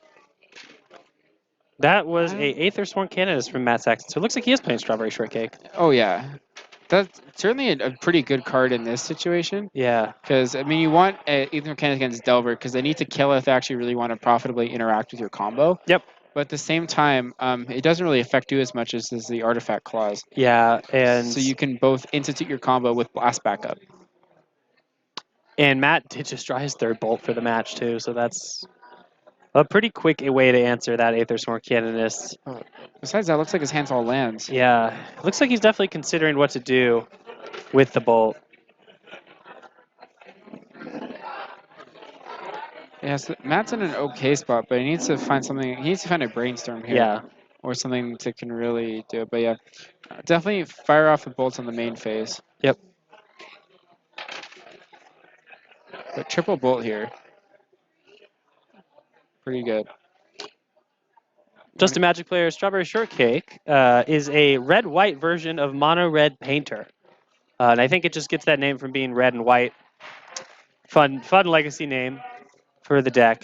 And this is going to be 2 mana to make a Goblin Engineer. So this is the ideal draw. Yeah. Because so Matt, if he wants to actually get his combo online, he has the Painter in his yard. If he wants to generate card advantage, he'll start sacking the Astrolabe and returning stuff like Painter or Canonist to really build a wall. This is probably just going to entomb the Grindstone. Yep. And really Just needs threaten other Matt. Right, because now Matt Saxon needs 1 more artifact, and then he has 2 red mana, 2 artifacts, and then he can, over the course of 2 turns, try to get back his combo, or assemble his combo onto the battlefield. Yeah, at the same time, he has it at instant speed, and he has a card advantage engine if he so chooses. Yes. But it looks like Sokolowski just drew Naked Force of Will and has 4 lands, and then Force of Will that he can cast next turn. But none of Saxon's actions are going to be counterable.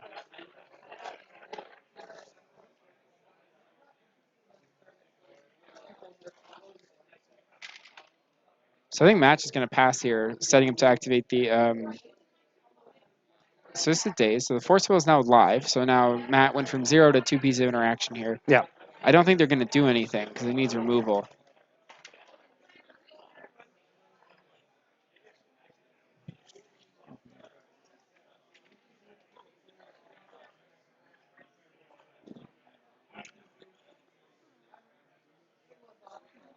Yeah, but Sokolowski sacking this going turn is to get it back. He's got a lot of he's had a lot of lands in hand. He's really just had like lightning bolts and lands this game. Yep. And counter magic. And then yeah. So he has 2 pieces of interaction here. I don't think neither of them are going to do anything. Yeah, exactly. So now we're gonna have Matt with the ability to activate this painter. Yeah. It's going to probably get back the Canonist or the Grind. So I think I usually lead on Canonist protection, but he looks like he's getting Grindstone. He's getting Grindstone. So I think that's so that he can hopefully activate all in one turn here. I think it's a defensible choice because what he's going to want to do is activate the Grindstone, full priority, and sack it, put the Painter into play with the trigger on the side. Very nice. But that's actually pretty sweet. Yeah, but this also plays around Lightning Bolt as one cannot bolt a Grindstone. Sure. But one can easily bolt a Painter. Yes. Yeah, I think definitely bringing the Grindstone back first is the better line. And yeah, I think the way the Welder is worded, the Engineer is worded, is both artifacts have to be in play on resolution. Got it. So if an opponent were to bolt it in response, you would no longer return the other one. Goblin Engineer is a good one to bring up right now anyway. Yeah.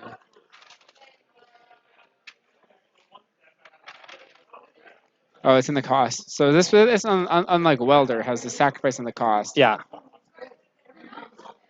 Yep.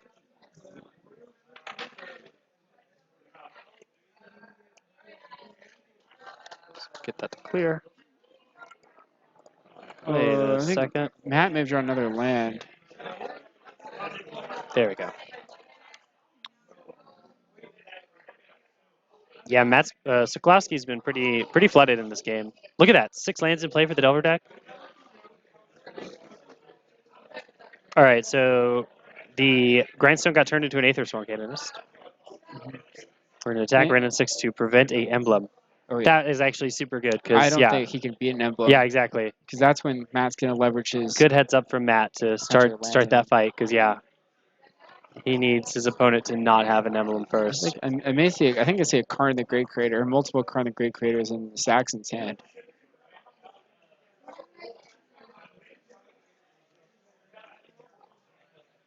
Astrolabe.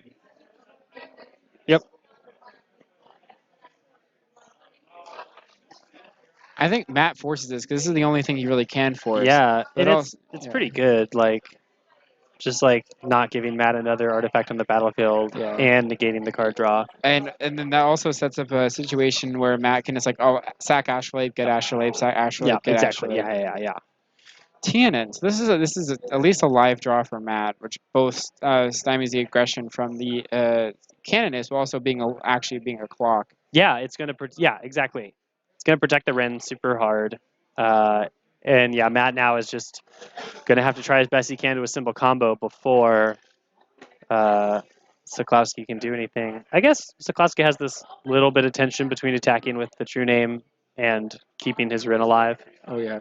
But other than that, But I think he needs to cast it because it's a threat. yeah. But like it looks like this is the first time I've seen Sokolowski play a white border dual land. But I didn't know he had any. Whoa. Yeah, he must have had to scrounge for that third volcanic island. Yeah. So this is probably all the mana producing lands he has in his deck. Yeah. Besides Wastelands. So if he's actually playing the Stifle Goose build. Oh yeah, so that is a revised one.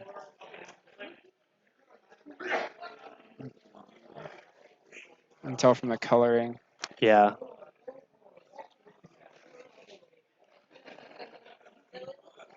So it looks like we have a stop on Matt's end step, where for Sokolowski's end step, and see what Saxon is gonna. Okay, this is actually his main phase. So 2 colors floating. Looks like a Karn the Great Creator is about to get cast. Looks like it. Ooh, it's Whoa. Weeb Karn. Yeah, I didn't even realize. I don't think I've seen that up close. Weeb Karn hits the battlefield. Yeah, this is ticking down. So definitely is like does not care about doesn't think Sokolowski has a lightning bolt, which is probably a pretty accurate guess. As Yeah. both the Canonist and the Welder Part 2 have stayed in play. I don't know what he's gonna get here. What do you think? I don't know. Yeah, I mean it's a good question, right? I guess technically he could try.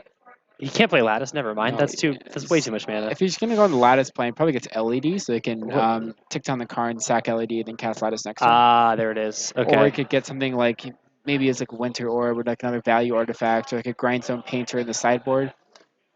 Right. Yeah. It really depends on what he's got on his board But here, I right? really don't like playing Grindstone because you just walk face first into a Daze, which Yeah, is just it looks- something Sokolowski could definitely have. You can tell he's going between Grindstone, LED, and a third card there, Yeah, and Lattice. we have a good session from the chat. The Pith of Needle would also be a pretty good find. Yeah, I think Pithy Needle would be nice here. Just Ren and 6, done. He may have a Ensnaring Bridge. Maybe thinking about. I don't really like that one as much, as that one also walks face first into a Daze, and also your life total is not being threatened Yeah. too much. Yeah. Interesting. Interesting. Looks like between What's that- LED what's and that Bridge. Is it Bridge? Oh yeah, you're right. Okay, so LED is maybe going to be the card here. But also LED works twofold in that it allows you to Lattice next turn potentially, while Yeah. also allows you to have more mana available if you're going to Grindstone Painter in one go. Sure. Yeah, you can just activate for red, activate your Grindstone, then activate your Welder. Ooh, Brainstorm from Matt. That's a pretty huge draw, as he has 4 dead cards, and he's going to look at 3 fresh ones. Yep. Here we go. Looks like Tarmogoyf, green card. That's the first cantrip you've seen all game, isn't it? I think so. That's crazy. Well, usually, the deck only plays 8. Oh, okay. It looks like Delver Tarmogoyf X. I can't quite see what the third card is. Maybe Spell Pierce? I didn't get a good look. Fetchland in play though for Matt. He's got to be running out of lands, right? He, 3 Valks, 3 pretty sure he Two has drops? he has no real cards left. So Yep. Saxon probably just doesn't care because he has 2 more copies of Karn in hand, but he can't really Yeah. cast either of them. A little rough. And it's not like he has options, a ton of options here, right? I don't think ticking up would have been good. Yeah. The way the LED interaction works is you tick down the Karn and then hold priority, sacrifice Lion's Diamond for red, red, red, and then once the wish resolves, you'll have 3 mana floating and however many lands untapped when you find the lattice and put it in your hand. Yeah. You discard your hand before you find the card with Karn. Yeah.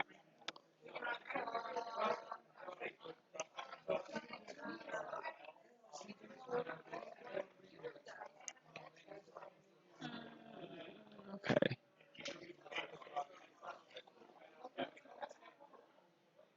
Yeah, I think Matt may have just got the LED not as a...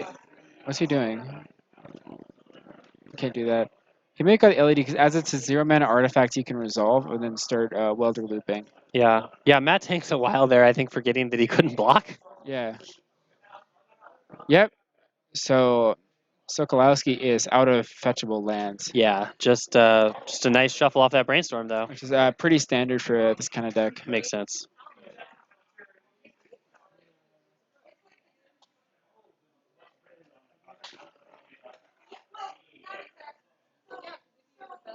Yeah, so I think we just sacks the LED on end step. Either just gets Astrolabe back, draws a card, or starts putting a combo into play. Sure.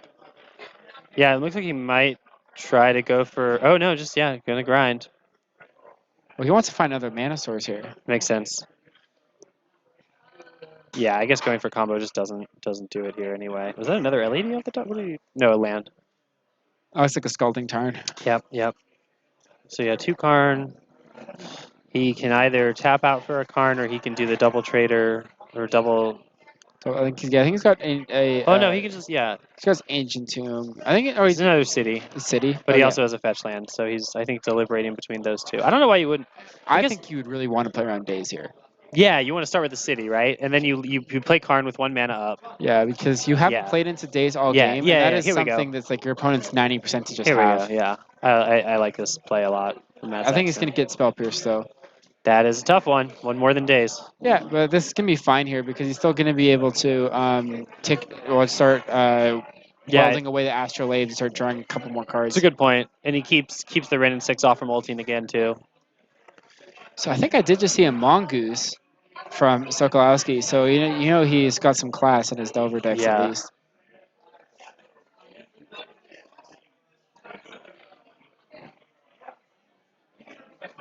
We'll see. I think you probably start out just by attacking. It's usually where you start, but then play it. Tarmogoyf's going to be large. Yeah, very large. Tarmogoyf's Planeswalkers, I don't think there's artifacts. there's not a sorcery, so it's going to be a 5/6. Yeah. So there's instant creature, artifact, land, planeswalker. Yep.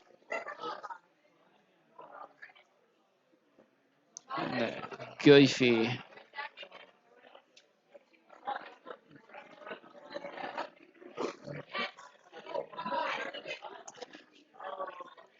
And he's got a 2-turn clock on board. Yeah. Yep. Yeah, and he's big. So now Matt Saxon has some options. Looks like he's bringing back LED. Interesting. well, Maybe he may be able to lattice him. If he has a soul land, he can theoretically lattice in one go. really? Wow. Because 4 for the Karn, and then 3, and then 3 from the LED. Wow, you're right. No, you're right. it's You're right. 9. I forgot lattice. I always keep thinking lattice is 7 and not 6.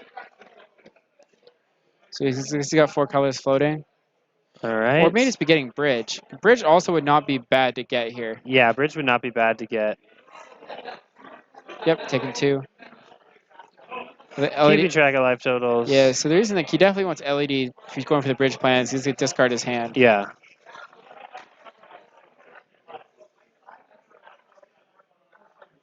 Now this is the pass a card and hope my opponent doesn't have Force so well.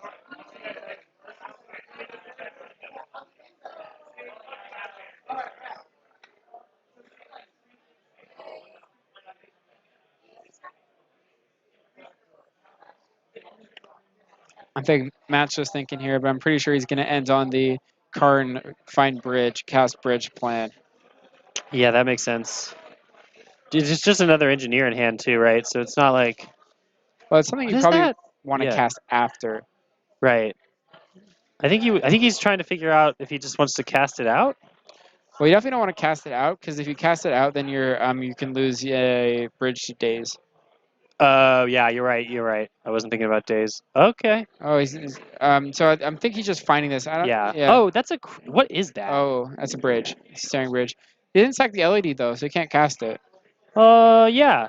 Maybe he just missed time. Maybe he's given himself a turn. Huh. Yeah. Yeah, we definitely both thought that the LED was going to happen. Yeah. So yes, it's too late now. That maybe is that Crater Maker? Yeah, I think it was. Looks like Crater Maker. That's a good point from chat. That you can whenever you want, you can sack the LED to discard it, then put it into play through the welder. Yeah, that's a good point.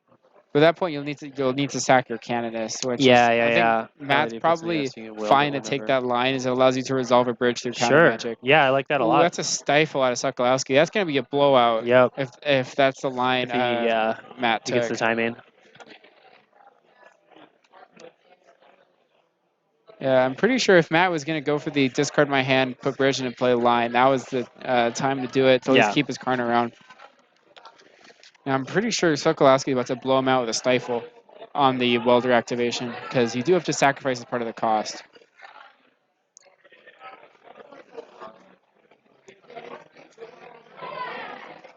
Yep.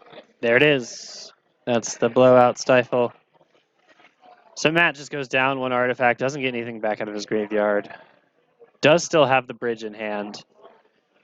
Ooh, that's a great furnace. The unfortunate thing about the bridge is that it's probably going to be too late to stop this Karn or this Renin 6 from bolting, at which point Matt just has infinite lightning bolts. Oh yeah. Yeah. Renin 6 is quite the card. A lot of inevitability there. Also being a soft lock in all situations. Right. Okay, I think the most interesting part of Ren is it allows Delver decks to play through back to basics. It's pretty nuts, right? Yeah, someone else Yeah. was talking about that today. Yeah. Get back one fetch land, you're Yeah, but good to go. also if you have all your lands, Yeah. you end up you waste yourself. Yeah, Get back the dual yeah. land. Whoa. Play it. Get back wasteland. Waste yourself. Get back dual land. Play it. That's also nutty. And then if you have the Ren ult, and then but it's Ren still around, he's like, okay, you have a spell. I Yeah. will pick up my land. I'll pick up. Just basically sacrifice my land, retrace the days, then Yeah. pick up the land, play it again. All right, so it looks like Matt is trying to set up a win here. Yeah. He does have two artifacts, and he does have the combo in the graveyard.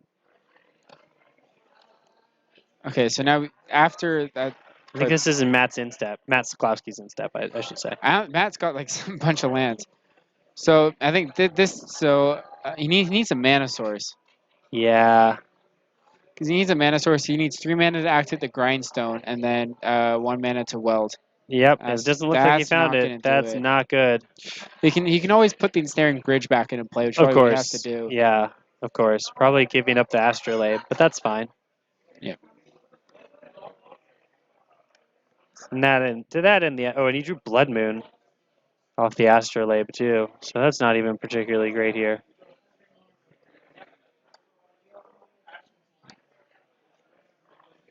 Yep. Just going to have to pass it back. Really did have it quite, I think, on lock. Oh, what's he going for here?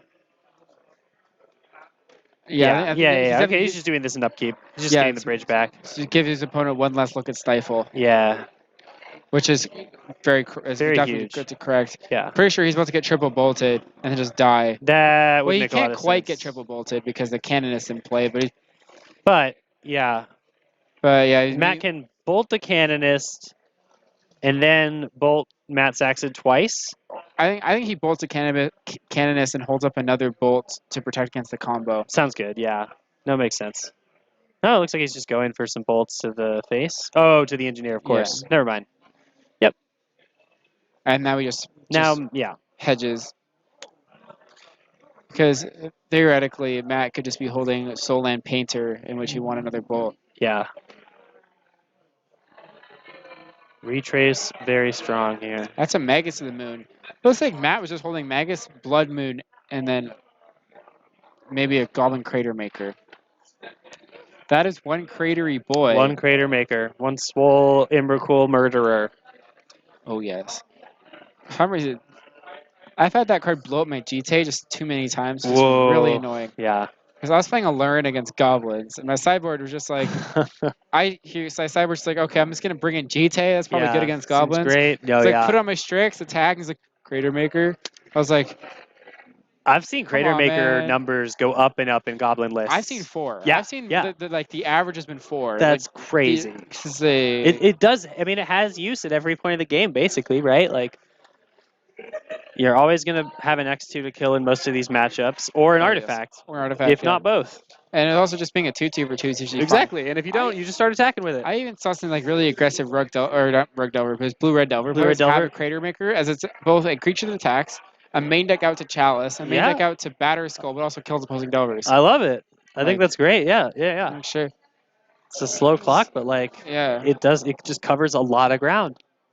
I think so. Okay, now we play the game where Sokolowski looks like he has a bunch of his own red elemental blasts on the sideboard. And I was like, do I bring these in?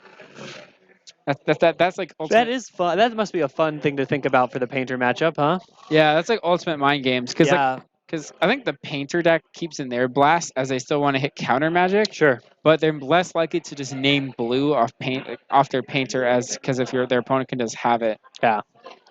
So usually, Matt, you know how bad it feels. You want to usually cut cards. Usually cut Delvers because they're kind of slow, even though they're blue cards at pitch. Brandon 6 is not really good in this matchup. Cooksey is cutting Tarmogoyfs here, Yeah. which makes sense. Cutting Daze. Daze also makes sense as the deck can pretty easily play around it, but you want as much interaction as possible a lot of the time. Stifle is usually pretty good. Now, in Kazishi, you've seen that they're on the where their engineer build. Yeah. You see they have fetch lands. They can also buy you a turn against any sort of kill. And also hitting Karn the Great Creator usually can save you from a Lattice Lock, especially if they're using Lion's Item to discard their hand to get it to work. So definitely like to keep Stifle here. It makes sense cutting the Dazes and the Tarmogoyfs. He wants to just play lower to the ground, have 1 mana threats instead of 2 mana threats, even if they are a bit slower and more vulnerable to Pyroblast. Yeah.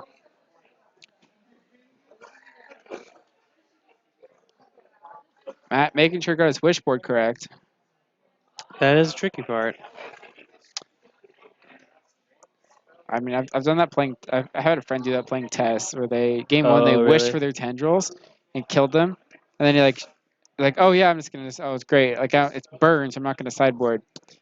Went to wish for tendrils again, game 2, and it wasn't there. And they're like, ooh, not good. No, you don't want to do that.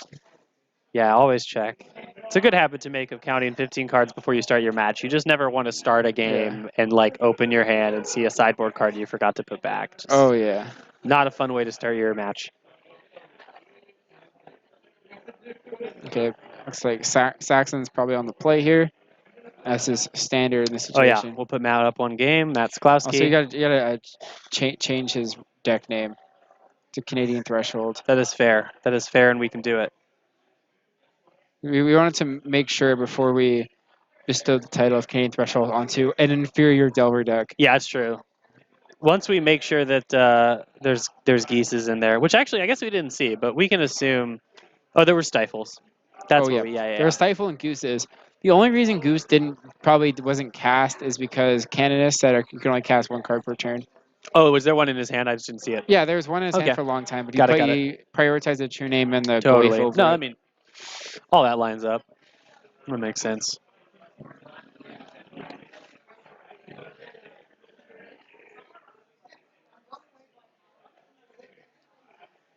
Okay, so I still got to see Matt's hand. I got a Delver, Trop, Scalding Tarn, Stifle. Yeah. So that's like a pretty good start. Bolt, Surgical Extraction. Have you ever surgical something and had Karn immediately come down and wish for it? Can't say that I have, but that sounds a little frustrating. Yeah, so I was playing That's a against. fun one. I was playing against Matt. Did you look through and you were like, wait, where's the fourth one? No, because Karn can find things in exile. Oh. So I was playing against Matt. Matt was playing this Painter deck, and then so he went turn to cast Aethers from Canonist. I was like, okay, counterspell it, go on with my day. He was like, cast Karn. It's like a wish for Canonist. I'm like, okay, surgical to cancel your guard, take one out of your hand. He's like, take down Karn again, pull a Canonist out of exile, cast it. I'm like, That's some wording right there. yeah, because it's got the old wish wording. And I'm Wow. like, Wow. it's bad. It's Yeah, that's pretty bad. Outside the game, baby. one All right. cratery One boy. cratery boy. Okay. He's ready. He's okay. This is the aggro. This is the aggro plan. Yeah, right? Put the lotus petals up. I think Matt's gonna be like, whatever, man. You got a 2/2. Yeah, I don't think this is doing much. Don't take this as a threat, Zaklowski. It's gonna kill. It's gonna kill a Delver in his hand. Well, that's a goose. That one can't get cratered. Yeah, probably is gonna see him lead on Delver to try to bait the activation. Yeah. That's the only thing that makes sense, because if you're actually worried about dying, you play the goose. Well, also the goose is definitely not doing anything, because that is a Leylon in the Void. I forgot to mention that. Yeah, it's a permanent 1/1. So I think ideally Matt can get that out of play so he can start attacking with his goose. Yeah, Graveyard Hate always been pretty decent against Direct Delver. Now seems much more prevalent with just like not only are you shutting off Ren and 6 and Goose, or Tarmogoyf and Goose, but you have now to fight against Ren and 6 as well. oh, stifled the activation, Ooh. which is a pretty aggressive. I think it's a very good play here, because he's pressuring Matt's life total. Yeah. You want to protect your threats. And also, you traded 1-for-1 with Matt's threat, which Yeah. is exactly what he wants to do. We'll also start clocking him. 6 more turns. Yeah, this is like the real Rook Delver game where you just like put your Delver in play and just sit there. Yep. Actually, and you're like, whatever, man. You have a snow globe. Looks like you drew another land off that. Oh no, another Astrolabe. Yeah, the old trick of Here we go. Tap Astrolabe to cast another Astrolabe. Make my snow mana. Yeah. Yeah, I'll make my random X mana into snow mana. I think the first time I figured out that's how that worked, I got real mad at snow. I was like, why is it what? Like Yeah, the snow mana's like any mana from a snow permanent. yeah, cool. Now they can just chain each other. Oh, it's another stifle. Not great. I think it's depends on what Matt draws. It's very good if Matt finds Karn the Great Creator, Goblin Engineer. It's a good point. Not good if he finds something like just straight Painter. Yeah. Hitting land drops, he does have just straight painter in Straight hand. Painter in hand, yeah. Maybe a Canonist Boot, looks like. I think it looks like a white card. Maybe Enlightened Tutor. What are we doing? Stifling the fetch land, maybe? Oh, yeah. Did we? I don't think you need to stifle his fetch land, as Matt already has 5 mana in play. The thing about playing the Canadian Threshold deck is you really got to know beforehand. It's like, if they play a fetch, I'm going to stifle it. Yeah, you really don't want to tell, right? Because that pause there gave it away. Yep, absolutely. So Matt Saxon also plays some Canadian Threshold on the side, and I'm pretty sure he picked that up. Yeah. Very, very key tell in the matchup. There's the Canonist, as you predicted. Okay, yeah, so let's not Enlightened Tutor, but Canonist. Probably just going to eat a Lightning Bolt on end step so Matt can keep attacking. Going to fire it off end step, so that's going to be his only spell.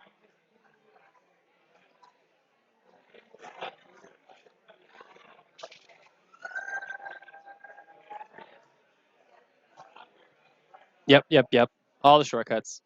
It's out of here. I was like a true nemesis. Yeah. I think that's like got earmarked to get pitched. Yeah, I don't even think Matt has the third land for it. So it looks like Stifle, Spell Pierce, Surgical, Delver number 2, Force of Will, True Nemesis. I forgot to get our clock up again.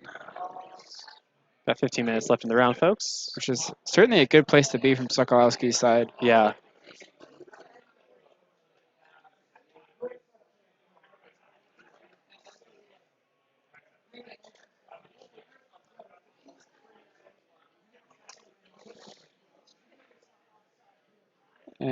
It's like Matt has Ancient Tomb Painter X. So I don't think this Painter is going to resolve. Or this may be Karn the Great Creator if he's having 4 mana. Yeah. This is eating a Spell Pierce. I mean, probably not Spell Pierce. There's 3 mana ups. This probably doesn't get forced.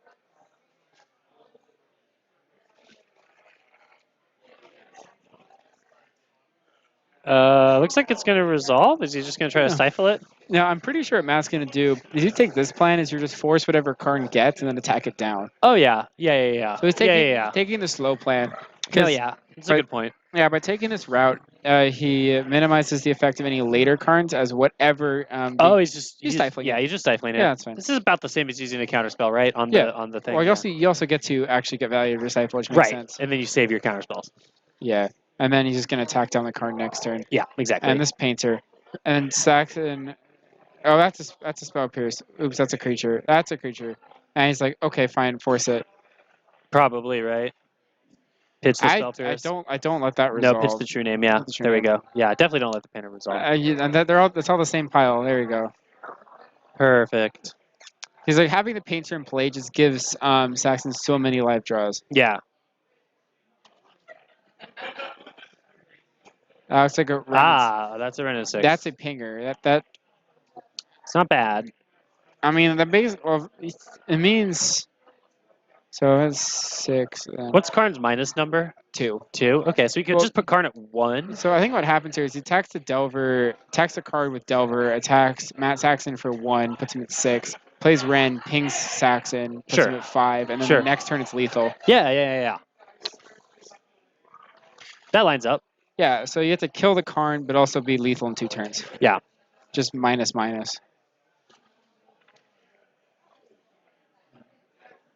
I agree with that. Getting in there. Karn Sokolowski comes to the same conclusion. I think most likely we took this line. He's probably just going to surgical Painter if he wants to, or he's just going to pay. Okay, He's he's just going to play another Delver. Okay. this is also lethal but flips. Right. Yeah. And also you get to hold up the Spell Pierce for another Karn, which makes sense. It doesn't quite do anything because he has 2 mana to pay for a Spell Pierce, but also that means he cannot cast anything after. Yeah.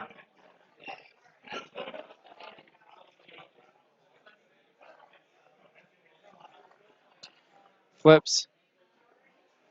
Blast. In response to the flip, I guess. Yeah. I think after he wants to see what the top card is, so like after it flips, he's gonna just blast Yeah. it. You're going to say, hey, shortcut this.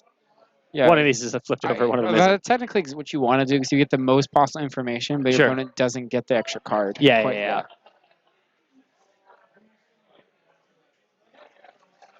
He's got a bolt, so this is just Saxon is dead. Probably gonna show it to him now. Bolt you. That'll do it. So well played from Sokolowski here to get the win out of Painter. Yeah. 2 up. We've had 2 2-0s in these first 2 rounds, and real grindy ones too. We only have 10 minutes left in the round. Oh yeah, Just enough time for a little bit of chit chat before we get round 3 Okay. going. you get to now. It's been about 2 months now. We've really seen Yeah. how the Modern Horizons cards have really shaped up in this format. Correct. Yeah. So I think the number 1 front runner is probably Renin 6. Absolutely. Rug yeah. Delver decks, 4-color Delver decks, 4-color Pile decks, Snow Pile decks. Snow pile. It's everywhere in this Oh format. yeah, there's even some fiery Flaming Maverick. Yep. Yeah. People are trying to play a little bit of the Mhm. the Naya Maverick build, or just playing I guess 4-color Loam. I feel like that deck hasn't Oh. even. People don't play it locally, but that deck has to be great right now. I think it is great, but just it loses to so much random combo True. just yeah, because of it how can. the London Mulligan happens. That's true. Yeah. I mean, it also, it gets to London Mulligan for those ley lines and Yes. stuff, but I could see, yeah. I think some problems. that deck also gets pretty good with London Mulligan as it's just so important for that deck to have Mox damage. Yeah, and that deck's built on having really, really crushing turn 1 plays. And Yeah. so it doesn't matter. You make up for your card advantage with those insane turn 1 Bob or Renin 6 or Yes. whatever, or But Chalice. now, Opposing Renin 6 has made Bob near unplayable. Very true. Yeah, Yeah. I've seen lists move away. I think the traditional 4C Loam list is the only list still playing 4 Bob. Yeah. Right? And that's because it plays it on turn 1. It doesn't really care if the Bob dies. It grinds value through other means. But Yes. people have also started experimenting with things like Sylvan Plug lists where they cut Dark Confidants, they cut White for night, and they just play They play the diamonds, they play the chalices, and then they play Trinisphere and a bunch of ancient tombs. Oh yes. And that stuff seems really sweet to me too. Oh Because yeah. you get to play a Green Sun package for a bunch of value creatures at that point And, too. like some excavators. Yes, Oh, yeah, I absolutely. love Rampant Excavator. Yeah, like the green white depths deck has been catching my eye a lot Oh, recently the too, as a green-white? way. Yeah, because not only do you get Elvish Reclaimer, you get Excavator, Yeah. you get But you also have to play a bunch Knight. of hate creatures. Yeah. You have to play like Yeah, you get to play Hate Bears, Thalia and Ecostorm Canonus and Yep. all sort of stuff. Tomic, which is actually pretty sweet Oh, right now. Tomic's Tomic's insane. huge right now. That's also Um, another one of those stupid I really want to main one-sided deck hate that bears. card right now. Yeah, I think it's good. But Yep.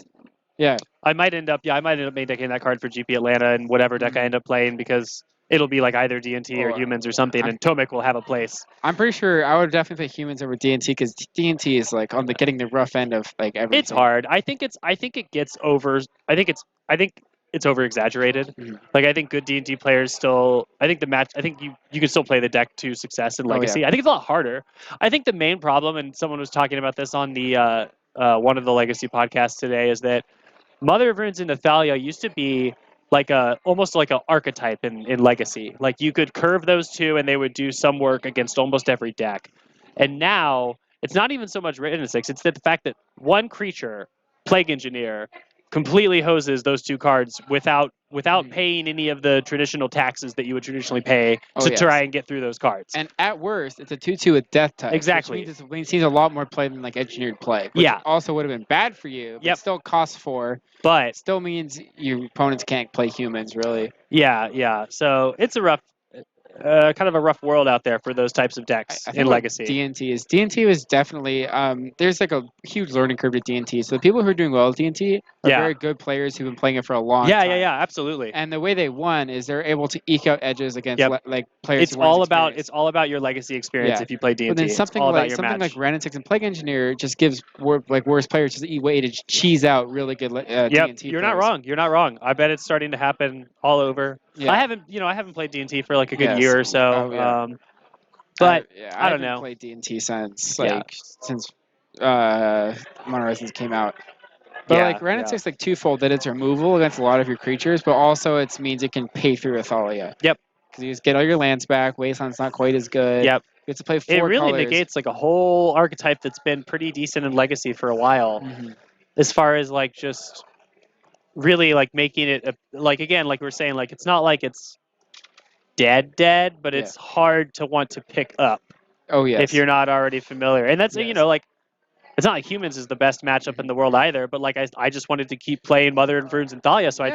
I tried to Well, find yeah. a different And deck, you right? get some like spicier things. You get like meddling mage. Yeah, you get a lot of interesting cards. Like I don't think you're playing Mantisaur in Legacy. You can. Like that's Yeah. the thing. But You don't have also- to. Yeah, but Um, you get to play like 8 to 5. You just play more varied hate creatures and you get also a- better echo creatures. Yep. Definitely. Yeah, you get a lot of value. I think that deck is if you want to play Thalia, I think that's probably one of your Yeah. best bets But right now- now in the but- format. But But now the new Thalia Mom deck is green white depths. oh yeah, you're not right. You're not That's the wong. new- You're not wrong. Well, Is that it's deck Giver main of decking Runes. Thalia or Main is deck it? and Giver of Runes. I know that. Yeah. Which is pretty sweet when you consider protection from Caracas, among other things. Yeah.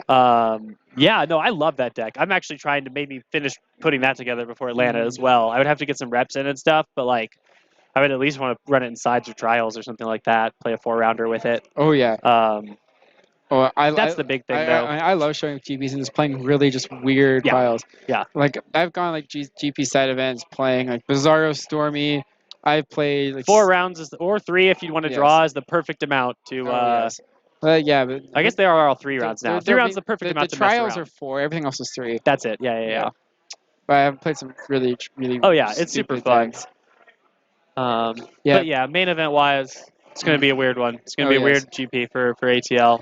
Yeah, I'm pretty sure I'm gonna put money on there's gonna be 3 depth decks in the top 8. I wouldn't be surprised. I wouldn't bet against that. I really 'Cause wouldn't. Depth's just gotten I think very it's super good. Yeah. Well, because you have Elvish Reclaimer both helps your combo plan and your just beat down like Yep. plan Yep. C. Yeah. Right. Like It's like I'm just if they surgical your dark depths, you still have a bunch of 3/4s basically. yeah, it's like like 3/4 for 1. Yeah. Not bad. But also, it makes the Green Suns package I think a lot more viable. I agree. Yeah. Because you have Reclaimer on 1, or Safekeeper on Dried one. Arbor. Yeah, so you have Reclaimer and Safekeeper on one. So you have Protection and like a Tutor on Yep, one. yep. You have Ramp on 0 if Yep. you really want to. You have something like Oof on 2 if you want to hate some people out. Yeah. Then you have like the Recursion and Knight of the Reliquary and Ramming Excavator on 3. Yeah. Which is like you've just got everything you could really want. Yep, I think the green white deck looks really good. I'm wondering if like a green white splash black version, not for Hex yes. Mage, but just because of sideboard like cards and playing Engineer and Thoughtseize and stuff like that. I think Playing Tree is good. Especially because you're playing Mox Diamond, so the black splash isn't even that bad compared to like a regular Maverick bit list where you just have fetch lands. Oh yeah. I really like that list. I'll be curious. I hope we can get it on next match. We'll see how some of the pilots are doing. Oh yeah. I know Mike Kiesel did well last round. I think also Rachel's on it as well. Basically, I think both of those Maverick Oh spots. yeah. Rachel's on it last week. Yeah, So I'm pretty sure. I think both those Maverick spots that we have tonight are green white green white I'm lands. pretty Dark yeah. hits. So let's see how they were doing last round. I know Mike was up one. yes. I think Rachel was too. Yeah, Kiesel's a Forshi. Forshi? No, wait, Rachel's down in the other. So Rachel lost her first match. Mike won his. That's 1-1 for the Depths deck in the rooms tonight, or for the green white Depths deck, I should say, not the green black Depths. So yeah, so if Mike is 2-0, I'll definitely look his way. So any requests in chat? We're considering what we're going to look for next round. So if you want to see any deck of choice, does look like we're getting close to finish line there. If you want to see like the really crazy, like really janky side of green white Depths, we can get Sean. Oh no. Oh yeah, what is? I mean, I played against him on camera, but it seemed like he was on a more traditional build at that time. I know he's on some nutty stuff. He looks like he's 0-1. Yeah, okay. I know it was written on there as Fancy Depths, which is Fancy Depths. Yeah, I do have some Mono Red Prison. So people are trying to play 4-color Wrens, like we get Blood Moon on turn 1. Oh, the Bant thing or the list? So like the thing with that dude is we don't have an actual list. Leo is 2-0 with 4-color Welder Pod. That's what he's playing. That's what we're getting on camera next. 4-color Welder Pod, yes. The thing with that is this is a weekly at regular REL. We literally don't have like a list. So like Greg could post a list in the chat and we could ask him to, but like I can't like make it appear. I wish I could. Trust me. I have some of the testing lists. There you go. I'll just put them up there. Yeah. I'll see if I can find it. I will put it in chat. It's not a rush, but that's just to explain that like if we could immediately pull that stuff up, we totally would, dude. So see if I can find one of the testing lists. I really want to see this stupid lead. So this isn't even Sultai Snow. This is 4-color Welder Pod. 4-color Welder Pod. So beautiful. We gotta have a conversation with our judges about identifying the spiciest memes. In the room. It's true. I think before we go live, I'm gonna use the restroom real quick. Okay. I will see if I can find this list.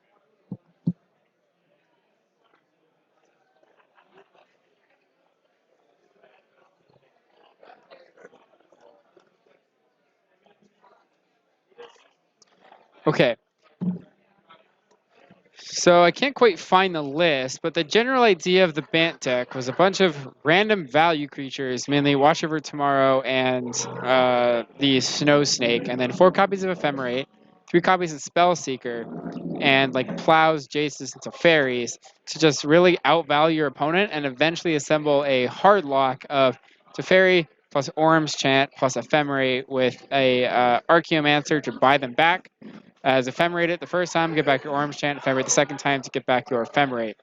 And yeah, that is a lock you can do. And we saw him take down lands round 1 with a very dirtily fashion, where there's a lot of grind. And it took about 47 minutes to complete 2 games to see a 2-0 victory for the Bant Ephemerate deck.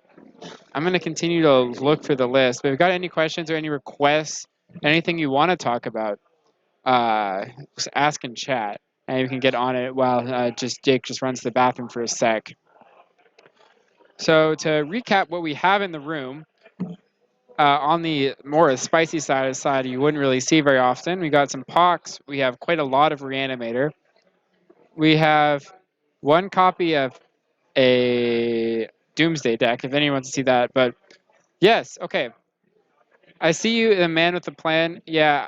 Brandon 6, I don't think you can ban it, but I think it was just like a lot of cards recently. They're just a very poor design choice in the sense they made it a 2-mana value walker that was both removal, card advantage, and also a hard lock with a or like a soft lock with a lot of the things that happened in Legacy with Wasteland.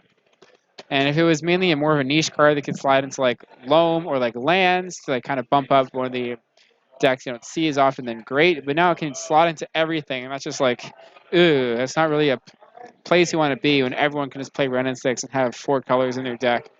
It's a little. Infinite fetch lands. Yeah.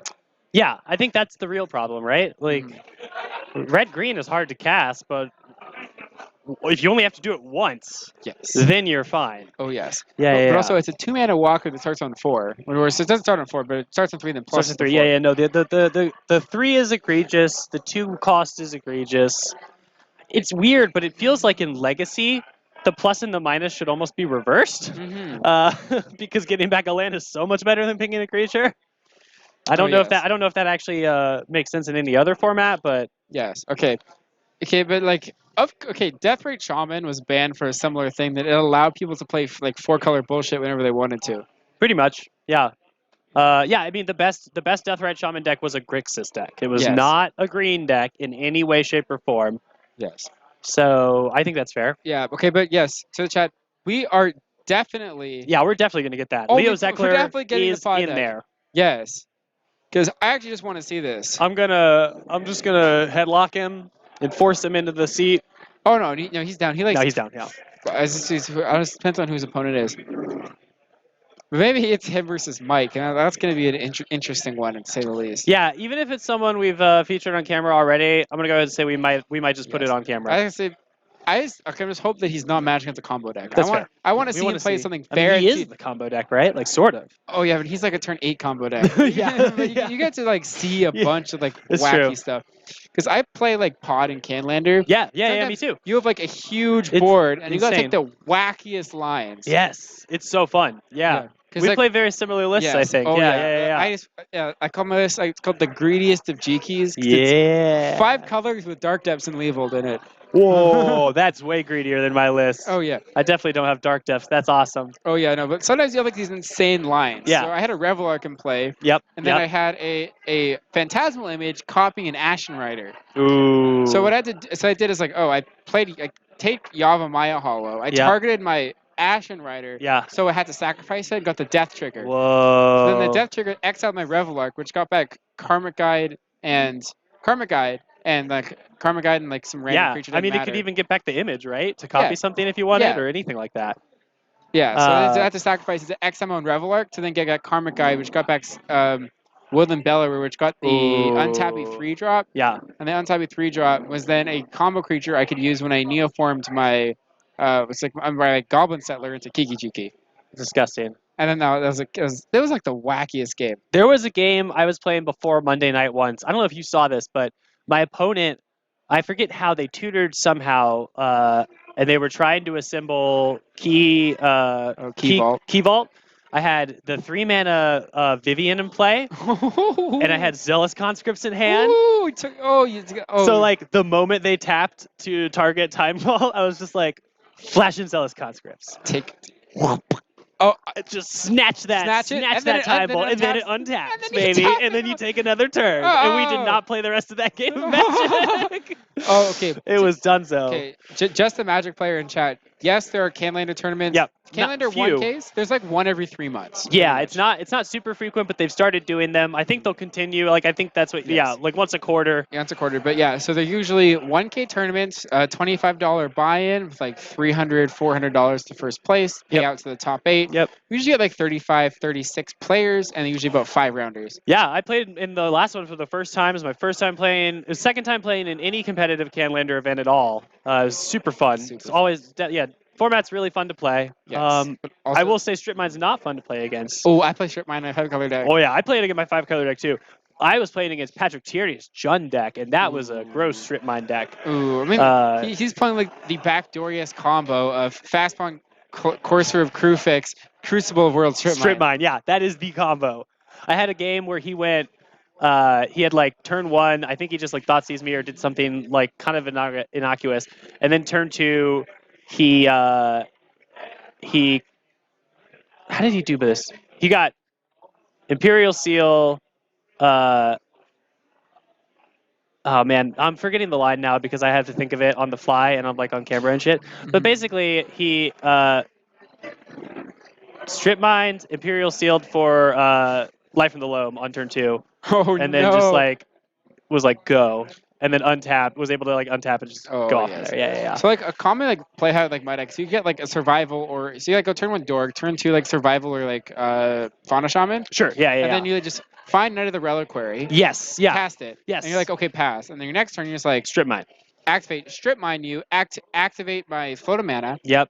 activate my thing, Yep. find the Ramming Up Excavator, Yep. search for strip mine you, play strip mine you. Oh yeah. In the last turn tournament, on turn 4. and in the it's like, last tournament, oh, we did the same thing with. It was right when Ren and 6 was legal, and so we got to play like we like tapped out for Goblin Setter, activated Knight, strip mine, get Ren and 6 plus Ren and 6, strip mine. I blew up like 4 lands in a turn. It was insane. I like go deep on like LD creatures. Like I'm Ooh, playing like yeah. Goblin It's Settler. good. Yeah. I'm playing Goblin Settler, like So, Avalanche Riders. I played Greg Mitchell's list, so I think it's probably very similar to yours. Where's Zeckler at? Here he is, table 5. I do 5. not know what Travis Hopperla is playing. Oh, he's playing the Bant Ephemerate. You're not table 5. We're getting, yeah. Oh, yeah, thank you. Yes, yeah, table 5. You rule. You rule, Christopher Wessel. Yo, he's playing Bant Ephemerate. Oh, that's going to be 5. great. We're getting table 5. 5. No, table 5. Table 5. 5. It's too good. 5. I mean, It's too good for you to commit to this bit right now. 5. Yes. 5. We need it. Okay. I mean, Christopher Wessel's already setting it up, so Okay. we're good. So yeah, so I think just Drake 250 in chat was asking about the Bant Ephemerate deck. We got Bant Ephemerate Yeah, back. bro, it's back. It's Bant This is Ephemerate this is versus the night. 4-color Welder Pod. I love this. Oh jeez. Okay. Yep. As Bant Ephemerate. Yeah, let's do that. 4C Welder Pod. That's a beautiful thing to type. I love myself some Save. Birthing Pod. Yeah, so my whole thing is that I was in the process. I hadn't bought the card Birthing Pod yet, but I was in the process of buying into Birthing Pod when they banned it in Modern. I had bought like Oh, yes. Noble Hierarchs and all the value yes. creatures and stuff that you need, all the fetches that I needed. So I never actually got to play it in the format that I wanted to play it in, but I do play it in things like Canadian Highlander and Cube. I'll draft Birthing Pod and Cube all day. Oh yes. It is beautiful. Yeah, it's a great card. Super fun to play with. Especially like when Canada deck, you build it properly. If you untap with a Birthing Pod, you just win. Yep, absolutely. Or you just like Vanifar is the easy mode too. Oh, Vanifar's easy mode because it's put like Scrib Ranger. Yep. Like so like at this point I was like I played Quirion Ranger in my deck, but the only thing it did was allow you to kill from a green fetch land with Vanifar. That is true. Wow, Yeah. That's the card that could do it. Okay, Yeah, the it's one cool. drop. Yeah, because like you can fetch for Dryad Arbor, sack Dryad Arbor, Quirion Ranger, untap, Beautiful. Scrib Ranger, untap, Renegade Rally, you get back Scrib Ranger, Yeah. untap, Yeah. Scrib Ranger into Deceiver Exarch, untap, and then Renegade Rally into Restoration Angel, blink Deceiver Exarch, untap, Restoration of Kikiji could kill you. Yep. I love it. It's so satisfying. So weird. Also like, cause like also just so easy to just assemble the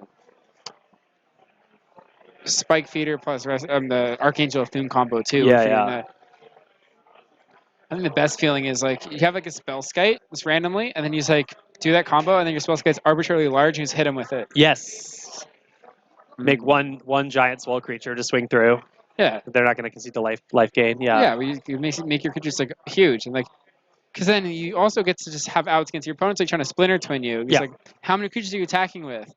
And you're like, oh, 10,000. Like I'll gain 10,000 plus 10, and then you're okay. Yeah. I used to love having Rakdos Charm up against Splinter Twin players. Ooh. Like that was the best. Oh wait, I did too because I was playing the Kiki Chord version of like. Oh, I yeah. was playing that when Splinter Twin was legal. Sure. And like people were like having Rakdos Charm, so I had to play it. So I had to make just enough Restoration Angels to kill them, but also not die to Rakdos Charm. Yeah. Yep. That was such a fun little sub game. Because you just let them. You're like, all right, you're gonna what are you gonna do? Like they're like Splinter Twin, and then if you don't immediately concede, you're like, okay. And then if they don't say make a million, they're like, go off, and you're like, okay. And then if they don't, like, because I would never make them. I would never want them to like. I would never want to ask them how many. Yeah. But I would just want them to like say 100 before I could It's like attack you for 100. Yeah. Just be like, okay, boom, Rakdos Charm. Oh yeah, no, it's like I always do. I always go like Restoration Angel, like okay, activate target Restoration Angel, and then my opponent like looks at me. I'm just like, okay, resolves. Like, do it again. Yeah. Because like if you're Restoration Angel, you need to do it like 6 times. Yeah, no, usually, totally, yeah. And then you see you can. It's not like you're not slow playing. You're like do it again. Yeah, 3 power is a Again. ton to sail over anyway. I've had to Yes. do that on Moto. The first time I played Moto was when I like bought an account to do cubes. Oh, This yeah, was not love that long cubes. ago. And I had drafted Kiki Resto in my first cube draft, and I had to mechanically learn how to do that in one of my first matches on Moto. It was such a nightmare, yeah. dude. Yeah, first time I played Moto, I played 4-color pod with Resto and Kiki too. Oh, there you go. That's Yeah. there you go. Because I got like 4 dual lands, like all on color. Yep. Because I wasn't playing blue. I was playing Oh, yeah. non-blue with like. That's cool. So I had Naya. I was Yeah. playing a bunch of like because I got like Imperial Recruiter, I got like Kiki Restoration Angel, and I got a Yo, bunch of wacky stuff. this is the theme of the day: is Bant Ephemerate and Arkham's Astrolabe.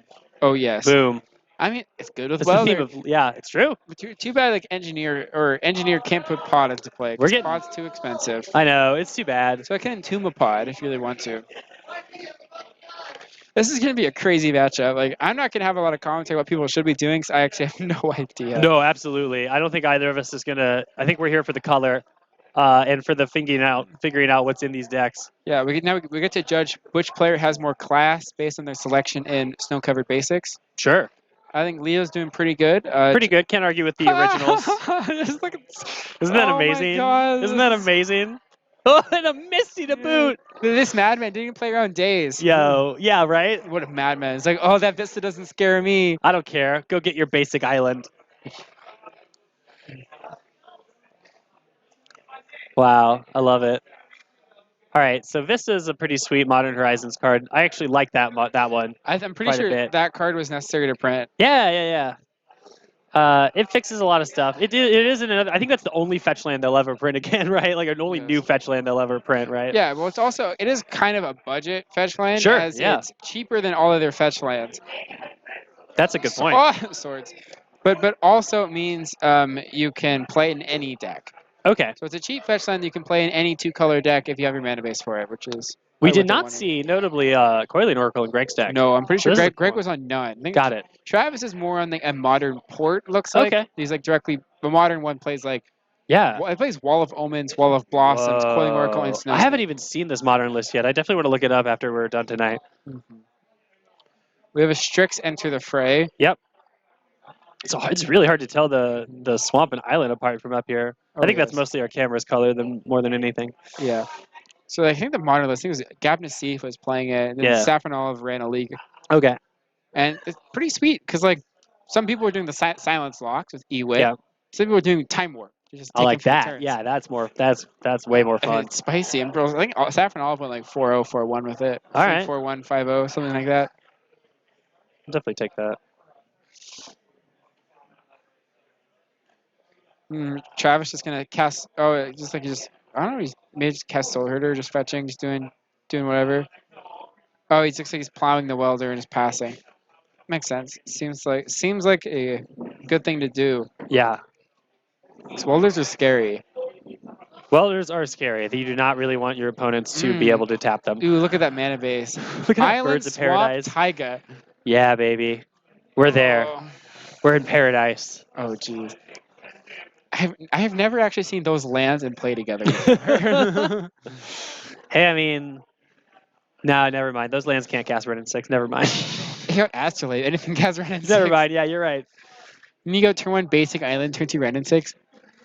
I'm a good. They did just make a really cheap way to make like a. I wonder if anyone would ever try Astrolabes as a budget approach, like without like just run Astrolabes, Prismatic Vistas, don't run duels, and play some weird, wacky like snow control 4 or 3 color deck. Oh yeah. I feel like that'd be kind of cool. Tezzerator is in a bolas. Wow, this is the very Leo Zeckler deck here. Oh yeah, just can make it a 5/5. Woof. Aggro mode. Let's go. Aggro mode. that's Tezzeret Agent of Bolas is probably worth. five, It's got a lot of text on it. We could pull good. that one up. 5/5 flying death touch. Yeah. Oh wait, it's this one, not that one. Hold on. Okay. Yeah. Oh, I think it's with Z's. Oh, I know. I just can't type. Oh, you hit the wrong button. Hey, I got you. That's funny that Z and S are so close. So this is a good one. So Yeah. it's +1 is Ancient Stirrings, but not for lands. Right. It's -1 is make something a 5/5 forever, and it's -4 just nuke somebody. Yeah, just tons of life. X is And twice the number of artifacts? Twice the number of artifacts you control, but Yep. also ultimate, it's like the turn after you play it. Oh, that's a good point. I didn't even realize right away. Yes. So yeah, if you already have a lot of artifacts in play, it can represent just total death the next turn. Because that's when people are actually playing just Legacy Affinity, like their main kill, they're playing Chalice of the Voids, they put all the artifact lands in me, just like I'm just gonna play Tezzeret Agent and pull off. That's a good point. And they play you play like your Signal Pest, your Vault Scourges, and you play Tezzeret. Of course, yeah. You can make a 5/5 Vault Scourge if you really want to, and then start getting tons of life. We just saw a sad robot. Yeah, Solemn Simulacrum, ladies and gentlemen. I'm pretty sure I would definitely pod that one. It's like a Titania or something. Okay. So who wants to bet on what 5 drops Leo has in his deck? Yeah, what are we gonna birthing pod this into? I think he's probably Titania in there. Yeah. Okay. Maybe Kiki Jiki. I could see potential for having like Resto Kiki in this deck. Resto Kiki. Yeah. I don't think there's white. Oh, okay. So maybe Resto. No, sorry, not You're Resto. right. Exarch Pestermite. Exarch and Pestermite. Okay, I was thinking those would be good. Yeah, no, if there's blue, that would make sense. Yeah. Yeah. Bounding Krasis. That's a solid one. Yeah. Actually, honestly, I would play that one because it just has the most like overall utility. Yeah, but also you can just you can also just attack. Yeah, exactly. That's what I mean. It's a 3/3. Here is an Ephemerate. Pretty sure the first one's gonna target the Coiling Oracle. The second one's gonna target the Eternal Witness. Or just the Ice Fang. Or you're just gonna target the Ewit to get back swords. I think he just targeted that. Yes. That Ice Fang that just hit and the this is going to target the Ewit, just put the Ephemerate back in his hand. Yep. Wow. The value. The value. 1 white. One white. Draw one card. White value. 1 white draw card with retrace or with like I'm just gonna do it every turn. What a spell! I wonder what the testing for this entire set was like.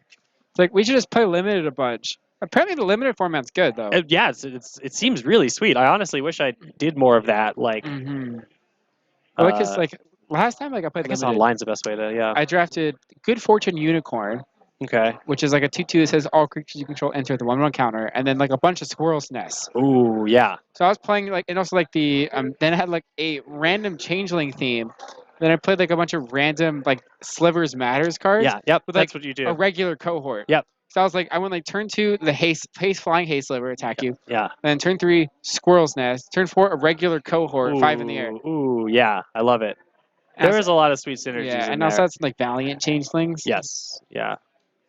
Yeah, I definitely want to. I want to do some throwback drafts of that sometime on Moto or something. I think they're still live. True. Yeah. I haven't dove into that world a lot. Filigree Familiar. Whoa. When it enters, I was just you looking gain at this 2 in Cube life. the other day. When you enters, you gain 2 life. When it dies, you draw a card. Indeed. Main Ignite. I think that one makes kind of sense because it's you can Yeah. just weld it back a bunch of times. It also draws a card. Yep. That one makes sense. Okay, it's because like if Leo had that welder in play, he'd literally say, "Oh, I'll just sack my familiar, get back my Strix." Yep. Sack my Strix, get my familiar, and was drawing so many cards. I'm thinking, does this Nile Spellbomb give Leo some recourse to the shenanigans at foot here with the Ephemerates? Yes, you can respond. You can respond to the Yeah. Eternal Witness trigger. Yeah, absolutely. So that's probably going to come up at some Yeah, point. so because the Ephemerate is sitting in the yard with the Eternal Witness trigger targeting it, you can Indeed. certainly just bomb him in response. Yeah. I like to take a Jason Travis's hand.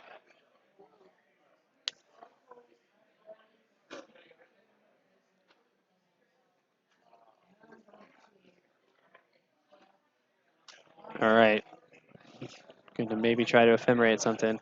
I think he's thinking over what's going to... Oh, no, he's just swordsing. Plow the robot. Okay. Maybe that kind of... Yeah. That's too much aggression for you. It's like I want to dirtle forever. You're not 2/2 is too don't much. Give me, don't be attacking me, bro. I just have a 1/1 right now. I gotta grow this Soul Herder.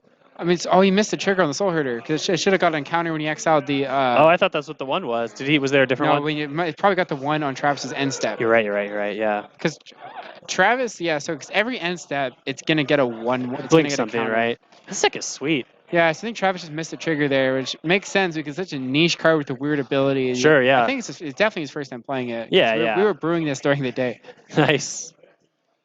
He's playing Recruiter. Oh, this is so spicy. Okay, This is nuts. find Spellseeker, I dare you. He does have mana. No. Oh.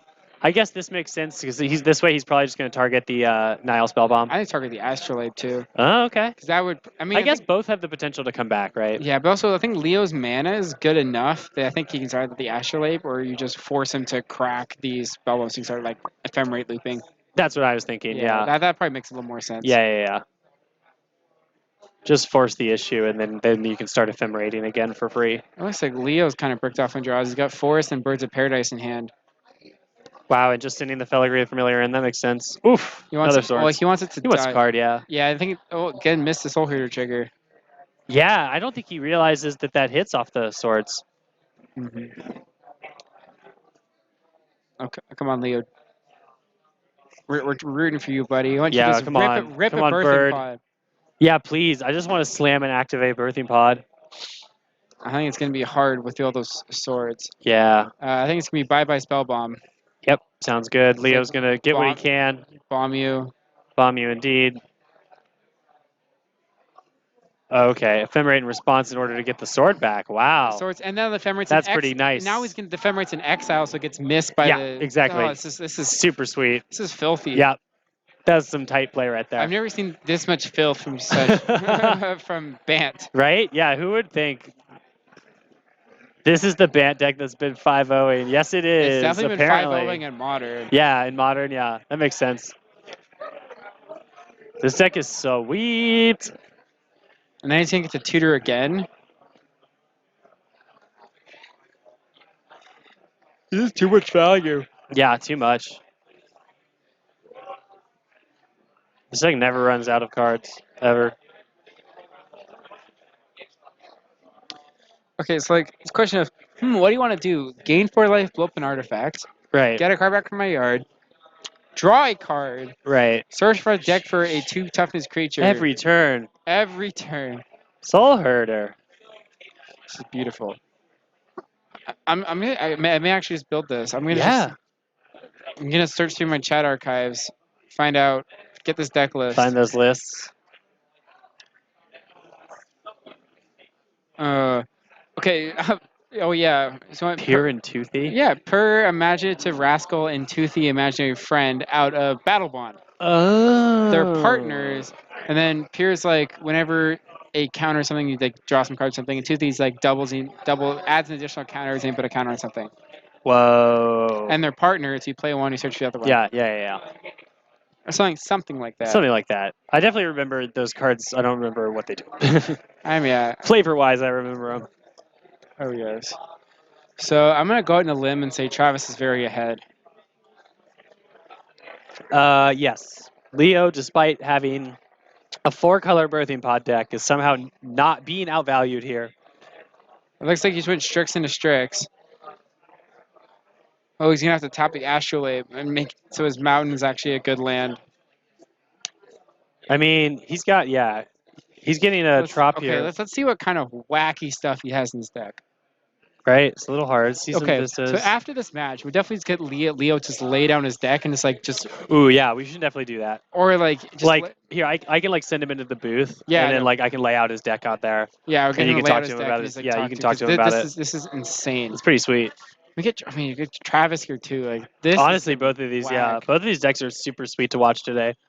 I'm kind of like my brain is kind of exploding at this Ephemerate deck. I wish I could say more, but it's honestly like it's all on the table. Like pretty obvious what it does. It just does a lot with ETB triggers. Here's this is getting- Okay, here we go. and eat the counter spell. Looks like it's gonna resolve. Travis like, how should I counter this? Oh, it's gonna resolve. Oh yeah, baby. Oh yes, what's this getting? Oh yeah, here we go. Maybe. I think he is out of mana. no, he tapped Just the one bird. activation, right? Yeah, he gets one activation. Sure. Oh! there's so many things to name here. I think you named humans. Yeah. That hits the Ewit and the recruiter. Yeah. So those are good because they stop getting blinked. I mean, I'm pretty sure the thing's a Dryad soldier. Yes, yeah, it's definitely not a human. And it's immediately getting swords. That's too bad. Well, at least At least Leo got at a least little bit. now Pod is dead. Ding Yeah. dong, Pod is dead. Unfortunately. Poof, yeah. I mean, Ephemerate goes right on the Knight of Autumn. Knight of Autumn. Yeah, this deck. I like what I'm seeing. That's all I'm gonna. Okay, now we're back to Leo has 1 card. Travis has like 6 cards and like a Jace and like some other stuff. Maybe another Ephemerate.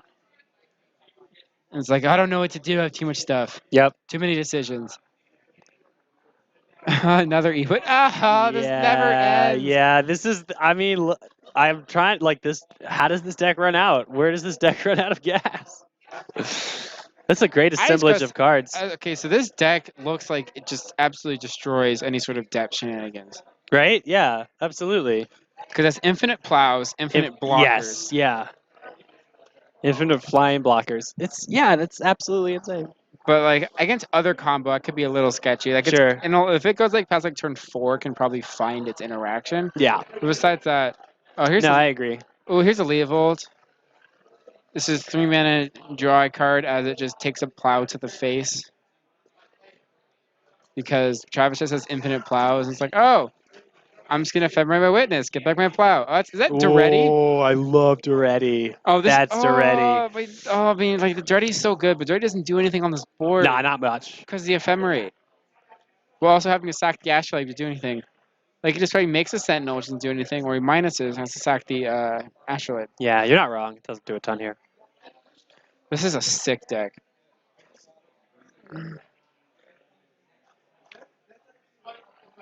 Super sweet. Behind on our clock tonight. Wait, not the right one. 30 minutes are left in the round. Okay, so we got some response out of Travis. Looks like he immediately, before Duretti entered play, he ephemerated the Dryad Knight, or the Knight of Autumn, to kill the Astrolabe, not even give Leo the choice. Which makes sense. And then he's a snack, draw a card. Ephemerate, target my Ewit, get back Ephemerate. Oh, target, yeah, I'm just going to put this into my hand. Yeah, exactly, yeah. I mean, Greg was doing the same thing. He was just Yeah. like, boop. Yeah, if your opponent was going, it's like, I'm just going to plow. I found another one. Wow, look at that. Draw a card. That's 5 creatures in exile. Yeah. Attack. More than 4 Swords to Plowshares have been cast. Oh, All right. okay, I'm pretty sure if Jordan was in the booth, he'd be like screaming, like running out the door. I think he would be like Oh my selling God. all of his Magic cards and or building this deck right now Yes. and or Like, he would just- losing his mind. He would just be on screen with like just like other than an eraser, just like erasing the borders. So it's like, I need this. This is too much. This is beautiful. Yeah, I mean, I get that like this deck is crazy. I'm just gonna show up in Toronto with this deck and just wreck everybody for like 2 weeks. I love it. Yeah. What's out in Toronto? Oh, I go to college out in Toronto. Oh, okay. So yeah, Not like a tournament or just No. where you play when you're out there. Yeah, so basically we're playing that was face-to-face games. Okay. Shout out to them. They're pretty nice. Oh yeah. No, they're definitely Pretty- they're like a they're bigger pretty- shop, right? Yeah, Very cool. they run like an SCG equivalent Yeah, circuit yeah. in Canada. That's awesome. Yeah, they've got 2 locations. They got one in Montreal, one in Toronto. Okay. I'm like a moderately sized store. They're not like their play space isn't huge, but they're great. They have a lot of wacky events. Yeah. They have a consistent 1K series. Okay. That's awesome. For Legacy, obviously. It's for they have a legacy, a standard, a modern, and a sealed every month. Oh. So every weekend it's a different format. Oh, And then they okay. all like pool into a invitational for all of the formats. That's super sweet. Very yeah, cool. no, it's cool. Because you have like a multi-format invitational. Yeah. Where, like you get to pick your initial pod of by what format. So you can play 3 rounds of modern, 3 rounds of legacy, 3 rounds of standard, 3 rounds of limited, and then everyone else plays 4 more rounds of a selected format. Like usually it's modern. That's crazy. Then that gets to do a top 8. Yeah. So it's pretty sweet. Well, meanwhile, if Phyrexian Metamorphosis come down, we don't quite know what I think it's copying Eternal Witness. I think it's must be, right? thumbing Yeah, through his getting back graveyard. that. Yeah, okay. Trying to get back this Spell bomb, Yep, probably. spell bomb. Try to break up this loop. Yep. That's the plan for Leo. So if he gets another metamorph and starts copying Soul Herder, this is going to be very Then interesting. we might get something. Oh my gosh, this game is insane. Yeah, this is still a game 1 too. This deck is kind of a grind. I mean, I guess yeah, this is what we were talking about earlier when you said Patrick Tierney was playing in Modern. Actually, that's probably right. We sacked his E-Wit to blow up that E-Wit, like Ephemerate, nuclear yard, Yeah, nuke all of them, draw a card. yeah. Everyone's showing lots of cards. But there's a Duretti, but then Travis has a huge board. So okay, Now we're working. now with we're some stuff. working. Now because, we're working. because like looks like Duretti's gonna plus, and Yes. then the well is just gonna make that a birthing pod. Exactly. Now we can get some stuff online. And Leo's at 21 from those plows. This is kind of genius. I love this Duretti plus Welder plus. Oh my gosh. It looks like second Soul Herder. I mean, how many swords did Leo nab there? 2 or just Two. 1? I Yeah, think 2. two. It looks like about 5 swords have been cast this game.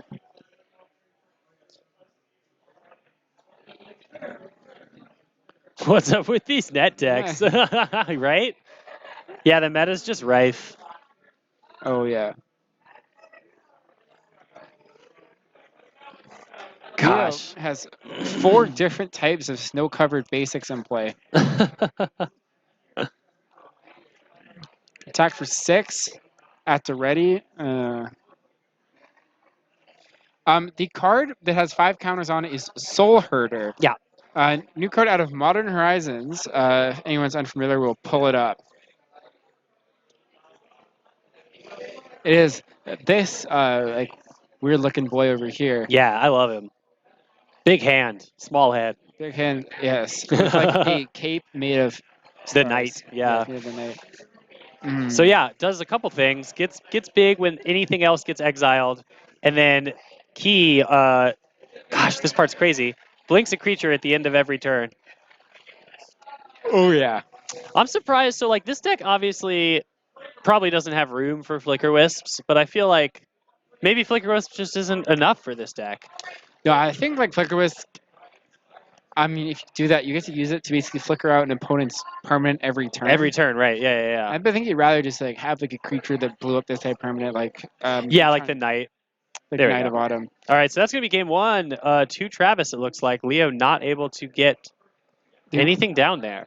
The value too strong. Yeah, big strong value. I think Ephemerate is definitely turning into one of those like Why we was didn't this quite printed? realize this, and now it's like why was this printed card? Yeah, Okay. Things like or is it Cloud Shift? Cloud Absolutely. Shift was the original version of that because it was out of Avacyn Restored, but it was just instant just blink. does it something. once. That's it. Yeah. Okay, we'll pull up Ephemerate 2 for you. Yeah, absolutely.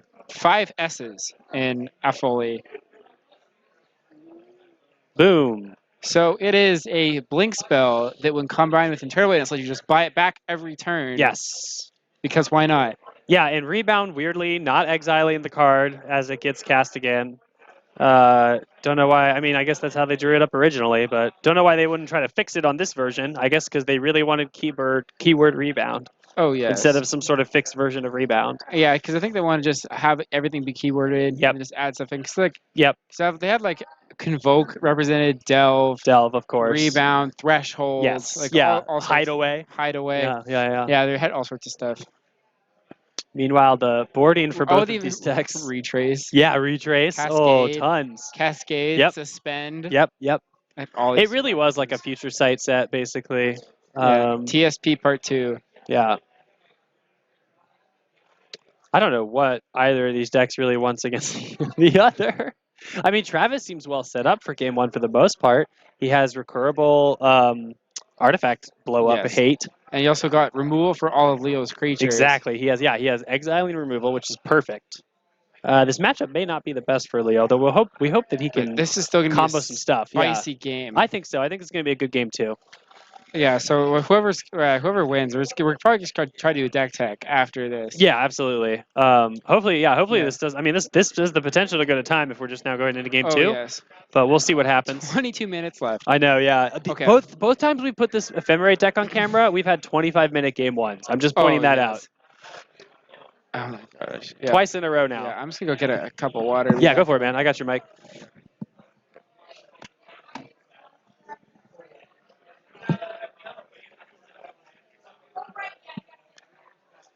We're in it for the long haul tonight, chat. Thank you guys for joining us. If you're just joining us, I haven't been doing any of those types of callouts. We are the Monday Night Legacy Card Kingdom Ballard Mox Boarding House Ballard crew. We broadcast Legacy out of here every Monday, or at least as often as we can, but most every Monday. If we're not broadcasting, chances are we're not firing Legacy. And that usually tends to be on holidays, employee gatherings, or other time Card Kingdom has the store otherwise occupied. Otherwise, we're here most Mondays, and we bring you 4 rounds of weekly Legacy with some of the best players in the world, and in my opinion, the best scene in the world for Legacy. Oh yeah, that's great. And also some weird stuff. I love our Monday because we have this blend of like people that are like top 8 GPs, really good players, playing like the best decks in the format, and then we also have Bant Ephemerate versus 4-color Welder Pod, the same tournament, in the same room. Then you get the people who also like consistently do well in events. Yeah. Playing wacky stuff. Absolutely. It's like this full spectrum, and it really does just like make me appreciate how fun this format is. Yeah. And Also- how various it is too. The best part is when you show up with like a wacky deck and like stomp someone on Yep. a tier deck, they're like, oh, they never like get salty, like, oh, No, it's yeah. so sweet. They're like that. Yeah, they're always excited They're to see they're new always cool like, stuff. That's hilarious. Yeah.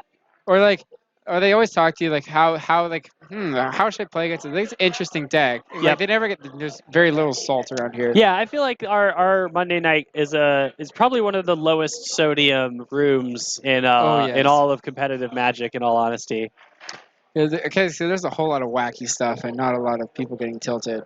I don't know if this is a good time for Shadow. Ostensibly, yes, because the Swords to Plowshares decks are down, but like I don't know how Shadow does against Depths. Yeah, I think it's fine because you're playing aggressively with Wasteland, but at the same time, Depths is good, so people are going to start playing Plow. Right. Plow So is yeah, good we're against waiting Depths. for it to come back up, right? Yeah. Like are we like by the time we're done with this night tonight, Yes. Depths might even be over. Not Yes. over completely, but like by the time we get to Atlanta, Mhm. Depths might have rotated a little bit. Not that it won't be good, but like in 2 weeks it could be a different position. Yeah, so 'cause if you think Plow is good against Depths, Plow is an absolute blowout against Shadow. Yeah, absolutely.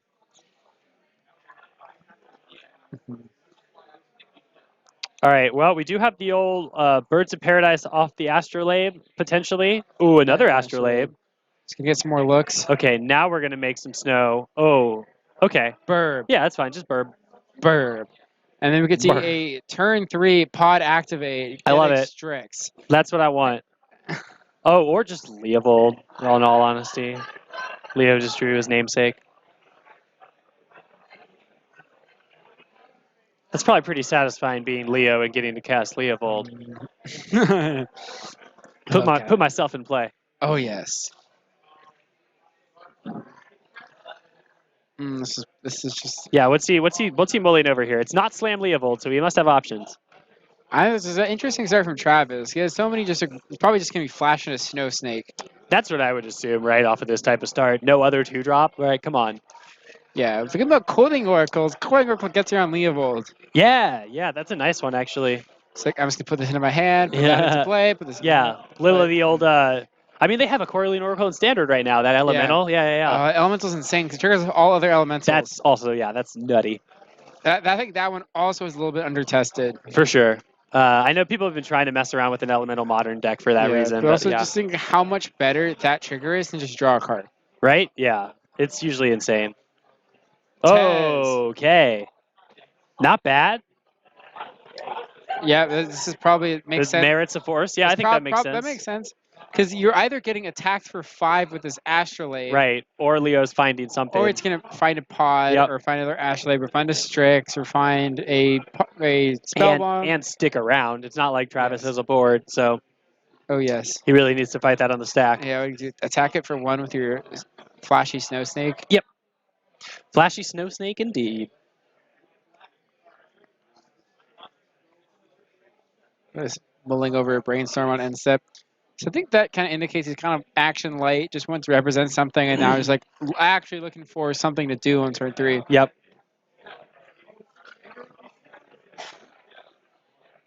Okay, I mean, this is going to be a very interesting game. I know. I wish I understand that there's definitely a lot to think about here, but I just want to see what happens. I'm getting antsy.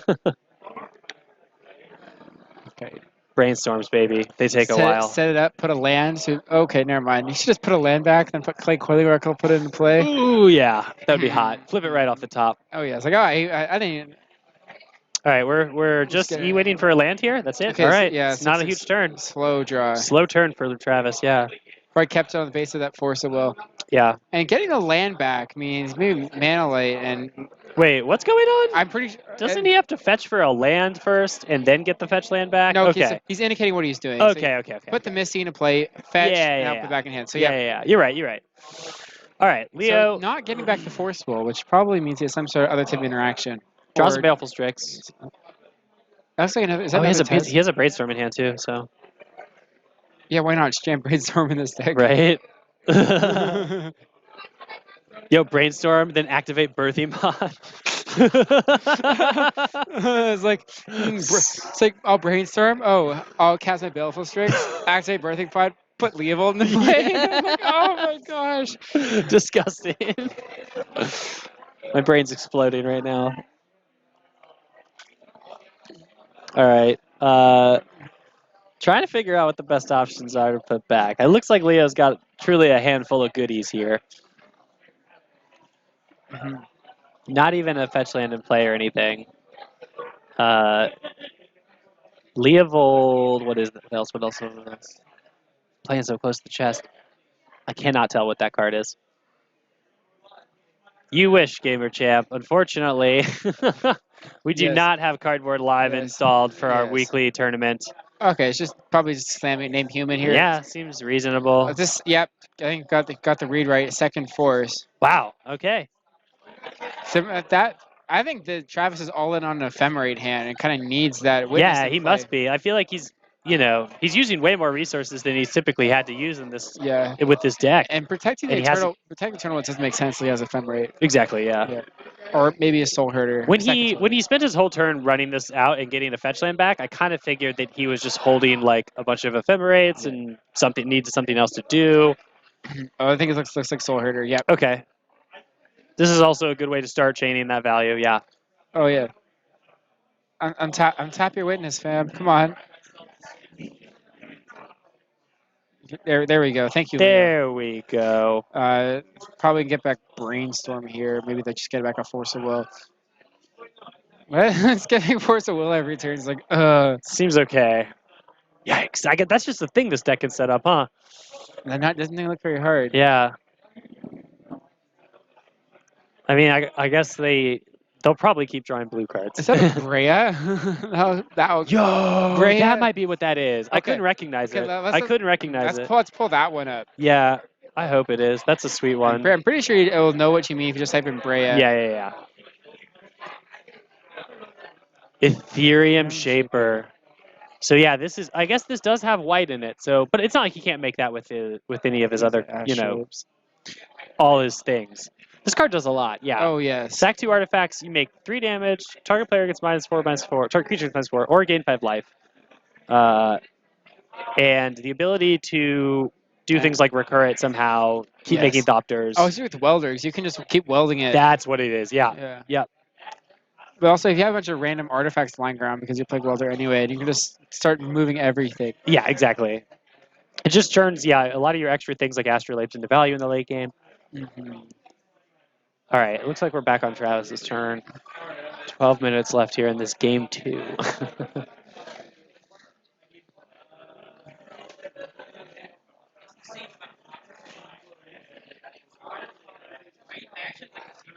Oh yeah, he's got Force Will mana.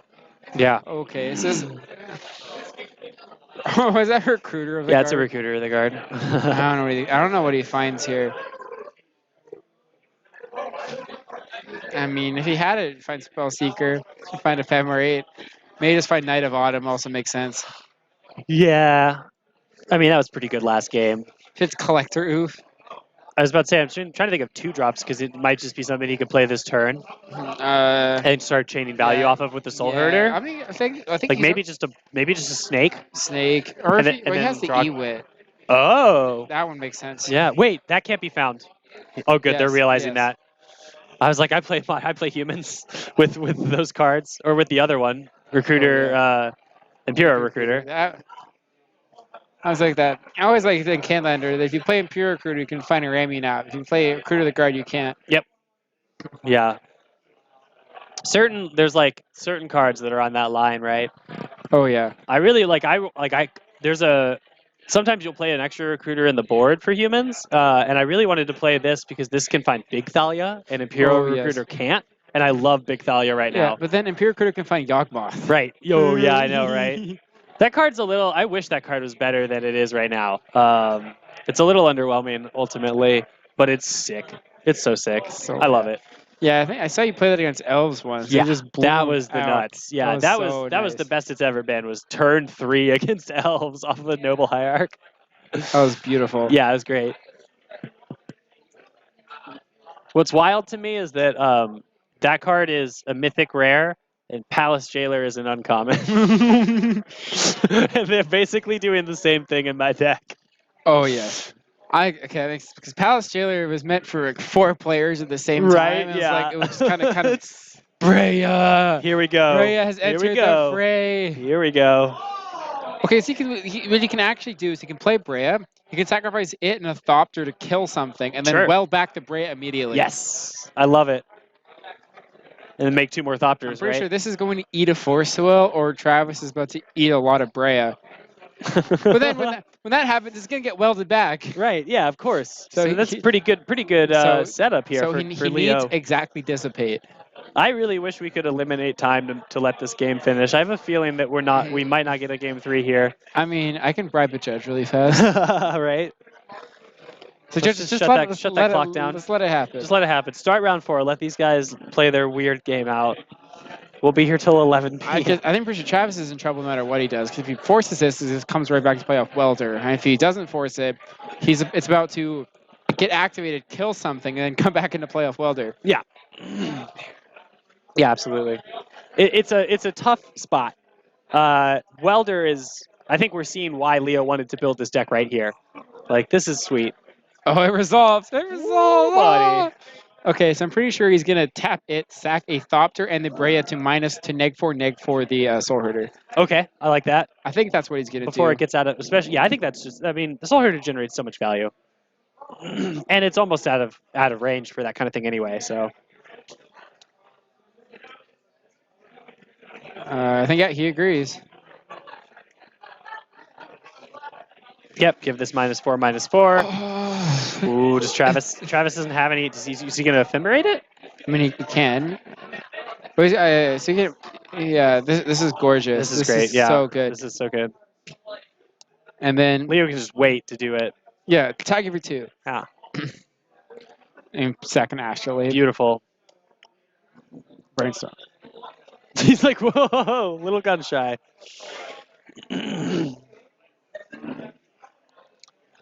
Okay, this is.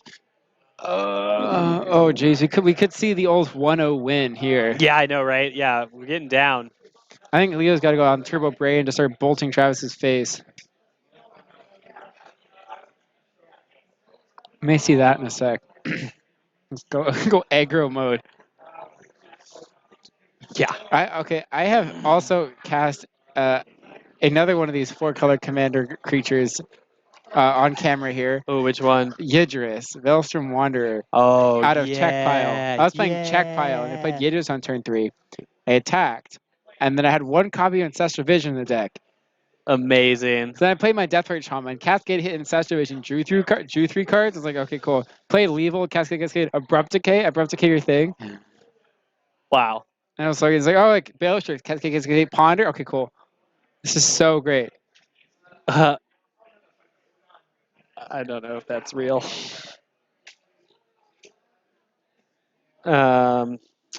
I'm just waiting for Leo to activate this welder. Yes. That's a scam. Yeah, this is straight botting. Yeah, we can feel free to ignore that, I think. But it might be funny to see what it keeps saying. Chat, if you want to interact with that bot, go right ahead. I don't know, man. I think we both know what's up here in the booth. Yeah, I think it's the first time I've seen bot in this chat. Honestly, does this mean we've made it? Is this a good thing for us? Yeah. Does this mean we're popular? Yeah, so once like I was casting a 1K, and then Magic, like the Magic channel started I hosting was us. with you with that when that happened. Yeah, that was super sweet. That was super sweet. And then like and then a bunch of like random people who like, man, I don't know who they were. There's like people like started getting salty, like, oh, legacy players with these expensive cards. I'm like, who are these people? Yeah, Like, it was literally just like people who've like played Arena twice and then got on the Twitch Magic stream. And then yeah. Oh, that's a bot, dog. Oh, we thought you were looking at this. I mean, yeah, this is a mess. Yeah, you should A mess. Yeah, so you should just let it go. Just turn the clock off and just let it go. Yeah, we We don't want wanna see this. this. We don't want this to finish. Can you ignore these guys and just let them play this? Just start round 4 without them. Beep boop, Jordan. Hey, Jordan. Jordan, look at this. Jordan, look at this Ephemerate deck. We need you here to talk about it. It's see. Bant creatures, and it plays Ephemerate, and then it never runs out of cards. Okay, Jordan, this is the biggest value pile you have ever seen. Yeah, it's insane. I'm pretty sure you're going to love this. He does not have the Seekers. He has Coiling Oracle and Recruit of the Gardens dead, as far as I know. Yeah, Greg played earlier with the Seekers if you weren't around, Adam. Mm-hmm. We have had it on twice tonight, yeah, no, so get your VODs ready. Oh, yes. All right. Okay. Meanwhile, Leo's beating in the air. This is going to go to a game 3 that we're not going to get to resolve. No! Come on. Yeah, I do like that Leo gets to overrun here and get to do his deck's thing. All right, Leovold is hitting yet another force. Okay, so from Travis' side, we've seen 3 forces, and there's 6 lands and 3 creatures in play, and he still has more cards. Yeah. Adam in the chat says Greg's build is hot fire. I agree. It blew my brain up in round 1. Yeah, Greg's build was good. It was really cool to watch. He put the hard lock in the sideboard. I'm like disappointed. I'm like, come on, Greg. Not for game 1s. I love Orm's chat. I was playing against Elves, and he had a tap Metal Sentinel, and he had 5 power in play with a tap Metal Sentinel, so Orm's chanced him on his upkeep, so he couldn't cast a spell to untap it and kill me. That's a Worm Coil Engine! Ah! What is happening? Hey, that's a good one to pot into. Yeah, no, it's a great pot. But what if you sacked and got an Elishnorn? Whoa! Then you had like 5/5 tokens. That's amazing. Okay. This is This is too much. This is big brain from Leo. I know. I really want to get a feature interview somehow here. I mean, like maybe just next week we can pull him in. We can go after round 4. Yeah, maybe we can pull him in after the rounds. Round 4 round 4 is pretty quick. If round 4 ends like 30 minutes. That's true. That's true. And provided Leo's up for it, but I bet he will be. I just want to see him pod that Worm Coil Engine into an Elishnorn, or like. Oh yeah. What if like Sweet 7 drops? What am I? Oh no, everything I'm thinking of is a 6-drop. I was thinking of that new one that's like a big flyer that proliferates. It's like Simic colors. Oh, that thing. Yeah. I don't know though. 7 drops. 7 drops. For me, it's just Elish. Pelakka Worm. Pelakka Worm. Yeah. Then you can sack and draw card. There you go. Yeah. Oh, that's the value. I mean, I was playing Vanifar Pod in Standard a little bit. Oh yeah. Yeah. With Pelakka Worm and stuff. It was fun. What else? Oh, I can get Angel Serenity. Ooh, yeah. I think that one's 4. Wait. But then Glycerine costs 8. Yep, exactly. You can get Panglacial Worm. Just have that in your deck, so you like just searching with pod, you can just cast that of your deck, because why not? Oh yeah, that's beautiful. We did talk about the bans earlier. Yeah, we talked about restrictions in Vintage. Talked about Stoneforge in Modern. I feel like I don't know. I think we're just gonna see a lot of K commands in Modern. Oh yeah. Put Allosaurus Rider in your deck. Yeah, so you can Neoform into Aggressive Brand on turn 1. Yeah. Yeah, why not? That seems totally legitimate. Pod into Allosaurus Rider and then Neoform it into Crystal Brand. Yeah, it looks like Travis is conceding. He can't beat the one wormy boy. All right. That is going to tie it up. So these players 2 minutes. may end. Go faster. May end with an unintentional draw here. We'll see what happens. We're just going to let the camera run. So we have bribed our judges, so let's ignore them for give them another Yeah. 10-minute time extension. Yeah, if these players just want to keep playing this this matchup for the rest of the night, it's great because we can just not do real commentary because we don't know what's actually going on. Yeah, and we just get to talk about all the sweet cards that happen. Yes, and then we get to theorize what 7 drops Yeah. you could potentially find. Yeah, I mean, hey, Just let them go. judge away. Go stand over them and loom with your judge presence. Just say they need a time extension for Yeah, some give reason. him a time extension. Give him a time extension. Oh, Adam, I'm Yes. definitely going to do that. Give him a 10-minute time extension. I'm not playing Stoneforge Mystic in Modern at all. I'm casting K-Command. Yes, you really are. It's insane. Okay, we actually got a 10-minute. Oh, yeah. All right. Sounds think like we if- might. If the players all both have to be cool with it. But if they want to, I don't think it's a too. It's only 9:30. Yeah, I don't sleep. Okay, you are in the youthful period of your life, so I'm just gonna give you that one. You absolutely do not sleep. I, however, I'm starting to learn this value of sleep. Okay, we got the turn 0 ley line. Yeah, that's actually pretty good against this I deck, mean, it's right? pretty, it's pretty good because it looks like the axis that Travis uses to interact against Leo is just I need to plow everything and just keep forcing all your stuff. Yeah. So if you're just drawing random cards, it's probably just less good. And even that last game, Travis was able to stay in it long enough because he simply was able to keep recurring the forces, right? Yes. So with the graveyard nuked, this might actually be a quick one anyway. Yeah. Maybe Leo can just assemble a lethal combo before and I assume they might get a real 2-minute time extension. Yeah, I but doubt also- we're gonna actually go 10. But so the thing about Leo is Leo's playing Worm cards. I don't think he's playing a combo. I think he's just value potting. That's pretty fair though, you're right. He might just be value potting. which is 10,000 IQ. It's a very Leo thing to do. Play Goblin Welder and not combo people.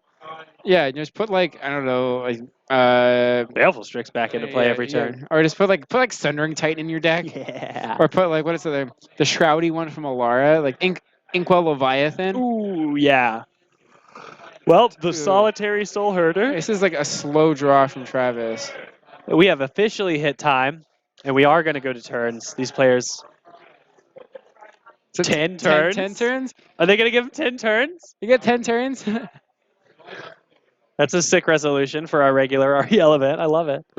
I mean, well, this is a regular, so judge can I have actually- no idea. He might have gone over there and told him, yeah. Because I think the judges have discretion to kind of do whatever. Oh, yeah. Oh, yeah, so have you been following what's going on happening at GP Vegas with the Hogak completely just wrecked the field? I did see that. Yeah, so It's obviously got swept away. Yeah. They had a whole weekend of it happening, and then Yeah. on Monday they were like, okay, you don't have to think about it anymore. Oh, yeah. But So, also, don't. okay, so the player who won, Simon Nielsen, he built his deck with one of each flex I slot saw in that, it yeah. just to show it didn't matter. It The, was the so deck was sweet. insane. I'm like, nice. It was cool. I'm like, nice. Yeah. And there's also a system random controversies coming too, because there's a Brian Weissman thing, and there's also the That's pretty nutty. Yeah, yeah, and then also there's I think it was Amaz, the Hearthstone streamer got DQ'd Oh, at the Pro Tour? at the GP. At the GP? Yeah. Oh, okay. Cause apparently At Vegas? he was under nefarious circumstances. Oh, Yeah, so I had he- not heard about that. I Yeah. did hear about the Wiseman thing. That was just dumb. That I read Okay. into that, and I Reddit because okay, it was angle shooting of the absolute worst kind, and I Yes. think more of a cover up than an excuse. yes. But But also, yeah. I was like, but then Efro came out the next day and said he found someone who just said he was just cheating. I wouldn't be surprised. I wouldn't be surprised either, Yeah, but I mean- I don't know. You can't really trust anyone at this point. So That's I'm just what's I'm just yeah, like, whatever. it's wild. You gotta trust within your community, right? But Yes. if you're playing in a larger tournament, it's tough. You Yes. gotta keep your wits about you. Yeah, I really don't know what to think of that one. Yeah. 'Cause it's Especially the bummer about that one is it's an old school event. Like, who cares? Who cares? It's old. Like, And the point is it for wasn't fun. even money on the line. It was like Exactly, some yeah. ticks. Yeah, Some yeah. ticks and like a trophy. A little crazy. I'm like, okay. I like that. You know. Yeah, so he's either like a really like hard early '90s guy. It's like I want to actually hypertech, which doesn't make very much sense. Right. But like knowing Weissman, I'm like, That's the thing. Is like all I know is like what everyone. And I haven't been playing the game as long as he has. I just know what other people say about no, it. I've watched like Weissman's content and stuff, but like I would actually believe he would think that is a reasonable excuse, and he would actually do that. No, yeah, those are people. There are people like that exist. Absolutely. I don't think they can really defend themselves under scrutiny, maybe, but like No, I so think that they exist. So I'm pretty sure he may have actually done that and thought it was legitimate, Yeah. but just like totally misguided. Yep. Yeah, so if people who were not familiar, what happened is Brian Weissman is an old school player. He won in quotation marks the old school event, and then in his decklist photo, it had a picture of one cop red in his sideboard. But then there was a previous photo taken by his opponent. I think it was Athena Froelich. Yep. Took a picture of him. It was like having a night. It's like the tweet was like having a good time playing old school. Just lost to Brian Weissman. Yeah. Well. Yeah. Then a picture of the board state, and in the board state you can pretty clearly see two copies of Cop Red in play. Yep. And then his defense on Twitter was, "Oh, I told the judge to take a picture of my testing list. Yep. And put it online." Because deck lists, photos of the deck are not technically deck lists. They're not deck lists, so they're not official submissions, but they're just like to show what people were doing. Yep. Just kind of just for the tweets than for the enforcing the rules. Yeah. So, and then after that, but then they reran the tournament for all X ones, and he returned the trophy. Oh. I didn't know that. Yeah. Oh, okay. So see if he did that. But then the day after, Efro said he talked to someone who looked through Brian Weissman's deck and only saw one Cop Red. That's just, I don't know what's going on with that one. Yeah. That is hearsay at this point, but I can only say what Weissman said and what other people said. Right. And you can see, I mean, he himself has talked on Twitter about what he intended to do with the photo and what he believed that he was doing and all that stuff. So you can see his own words. And also, I'm pretty sure CFB has deleted the original decklist photo, so you will have to find that. Wayback Machine or something. I do believe Weissman as well, because I do think he's the kind of guy to pull that angle and think it's legitimate, even though it's not really an angle. It's a weird one, right? Because the only people here... I just want to point out, I think that was Leo taking it, right? Oh, geez. Yeah. Okay. It's not really an angle, because the only people he deceived are people on Twitter. Right. That's assuming he actually played the same 75 throughout the whole... Because that was I was thinking. It's like, as long as it's not like open deck lists, then it doesn't really matter. So, because I'm pretty sure... So his story is he played the same 75 throughout the whole tournament. Right. And if he actually played the same 75 throughout the whole tournament, I don't see a problem with submitting a... I mean, it's weird. I'm like, right. With submitting not that 75. Right. But then you legitimately won the tournament, but you did weird stuff after. But I don't think you can really be judged by the weird stuff you did after the tournament, after you've legitimately won the tournament with the set 75. But that is assuming he did not change his deck list. He did not have a 15 plus card sideboard. Sure. Or he did not see which his opponent, know what she was on, and then alter his sideboard for that matchup. It's an interesting thing. I didn't even was this considered a big deal in the first place because he has a history?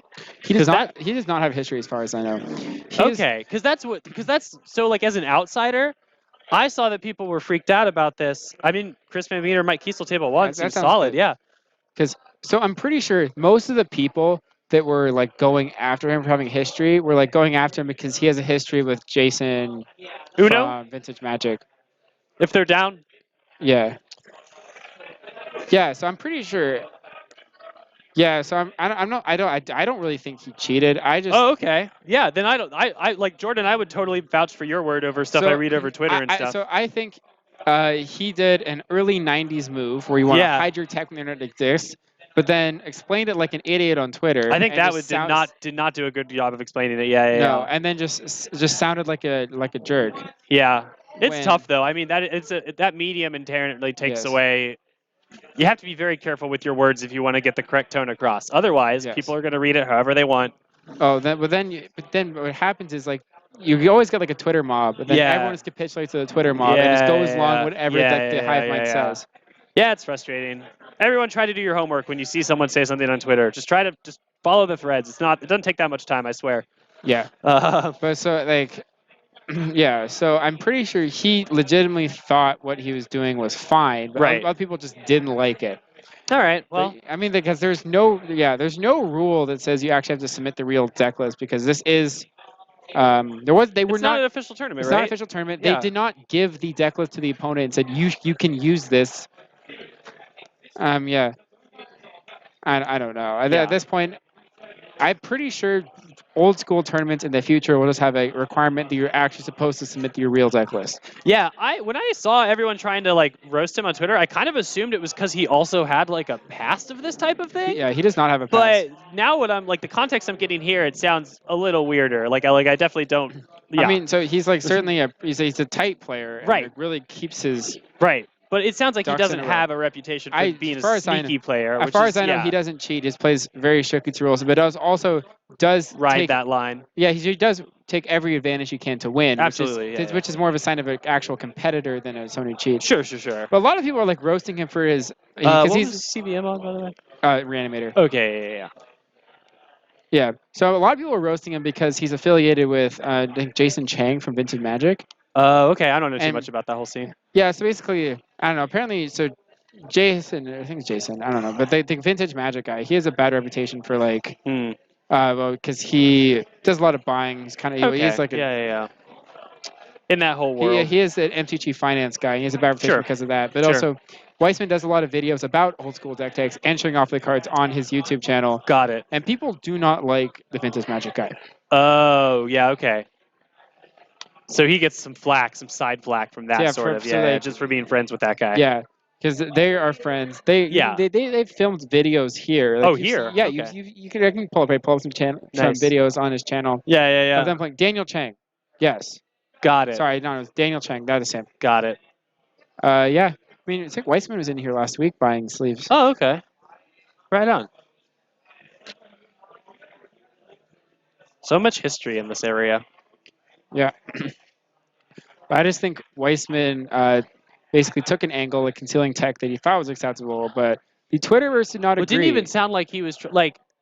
Who asked? Like, what's the source of this? What's the purpose of this picture? Was it just some guy who wanted to tweet it out, or No, was it it was- like it was the this- official deck list? It was all the judges collected top Okay, 8 photos. got it, and got it. submitted it. Okay. But for all I know, there wasn't a actual. It was all top 8 deck lists, and they were posted after the tournament already resolved. Yeah. So- Is this the final? This is round 4, and these are the top tables. So Yes. as much as it can be, yes. Yes. Yeah. Because so they published all the deck lists from the top Okay, 8 so just the published list. after the tournament had finished. Yeah. Okay. So really, it was just people looking at his published list and then looking at that photo, That photo. and then being like, "What happened?" But then him being like, "I did play 2 cop red, yes. and I didn't, and my published list wasn't incorrect Yes. or was incorrect." That's kind of interesting. I think that's where people, I'm sure, were. I mean, like, because yeah. the thing is, do you believe him or not? Right. Yeah. I mean, I don't know. That's. I probably that's my believe him. question. Like, it's, I would. I would now. I kind of do because Yeah. because of people I know vouching for. I mean, I you know, believe him people- over Eric Froelich.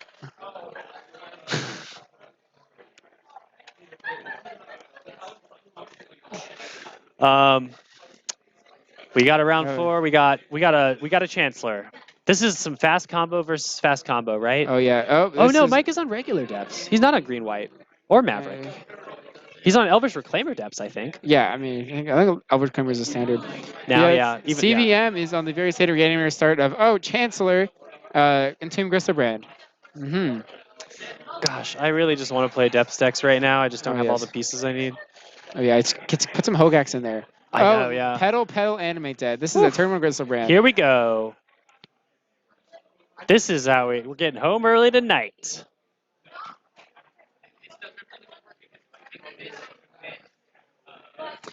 Nice. Yes, it's not a good deck. I don't really like that deck, but it's like a depth deck, but you lose harder to Caracas Agreed. and swords. You don't do well against swords. Okay, so he has some random things going on. He's like casually draw 14 cards in the first turn. Try to find some more Lotus Petals. Thoughtseize your hand away, and then Mike's Yeah, just maybe like, this is the thing that happens when Depths comes back too. Maybe Black Red Reanimator just stone colds them. yeah. Does look like CVM's got some stuff to do.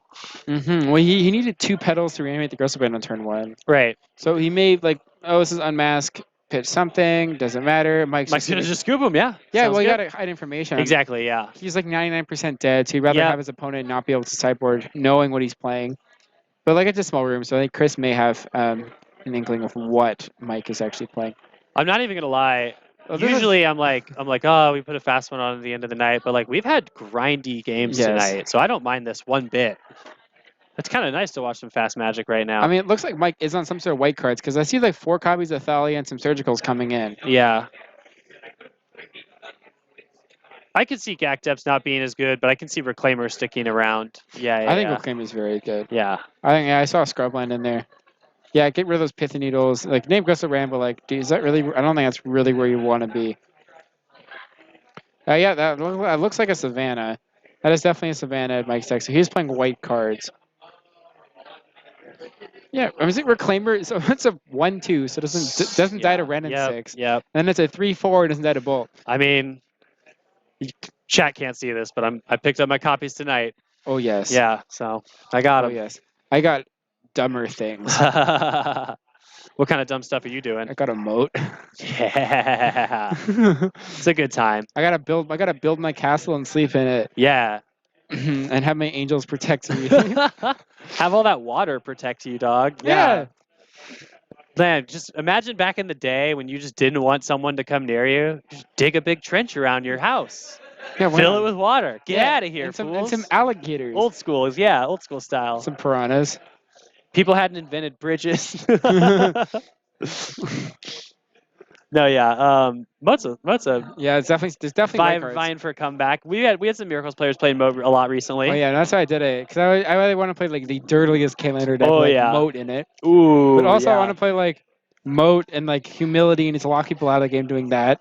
Beautiful. Or I just want to like my opponent go like, haha, I've got my Ren and 6, I got my Dreadhorde Arcanist, got my True Nemesis, and my Garmadroids. I'm like, got a Moat. What are Got you a gonna moat. do about it? And you're like, That's wonderful. And then they have like then after they put Moat into play, they have like 3 relevant cards in their deck.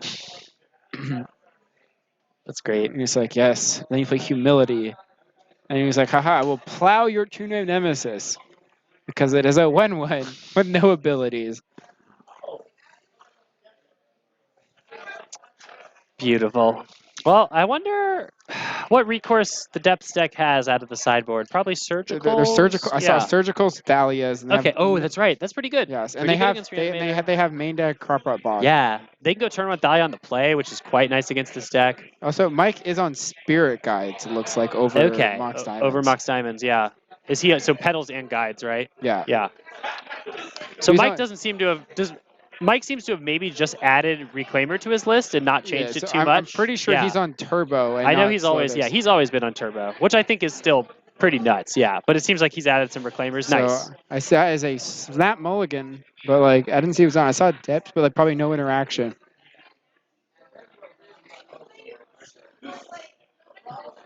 No, looks like CVM's got Ritual, Pyroblast. Oh, we brought in.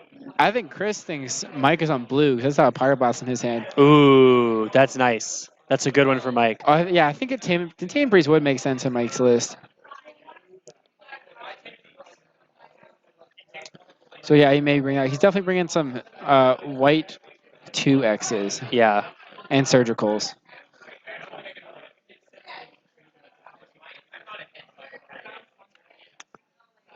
I think Chris looks like he's kept as probably looks like either turn 1 Chancellor or turn 1 Gristlebrand. So I definitely saw Land Dark Ritual Thoughtseize X. Yep. Which is that is a Thalia. That's a good one. And a It doesn't Crop look like Rot. there's any. Is there? No, there's lands. Doesn't look like there's too many. I mean, I see a Bayou and a Swamp and a Crop Rot. All right. I think this one's a keeper. Yeah. I don't think he's gonna be super happy, but it's a keeper.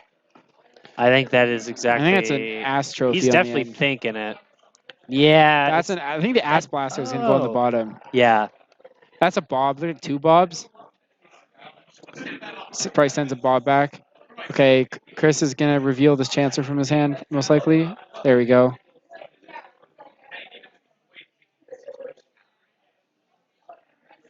And Random keeps the 7s, usually because I got something on turn 1. Yeah. And I think he just drew Entomb, which is usually ideal. I think fetch land for the Entomb is gonna happen.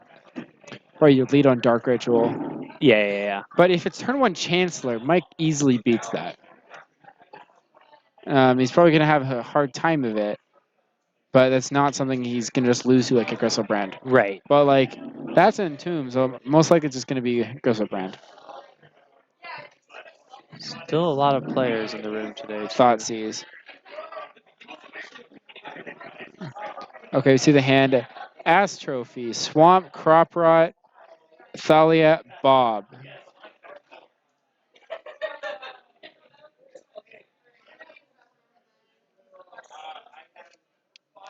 So I'm pretty sure Chris is just snap takes this crop rotation. It's the only relevant card in Mike's hand in the face of a turn 1 Chancellor reveal. I don't think any other take makes sense besides crop rotation. Yeah.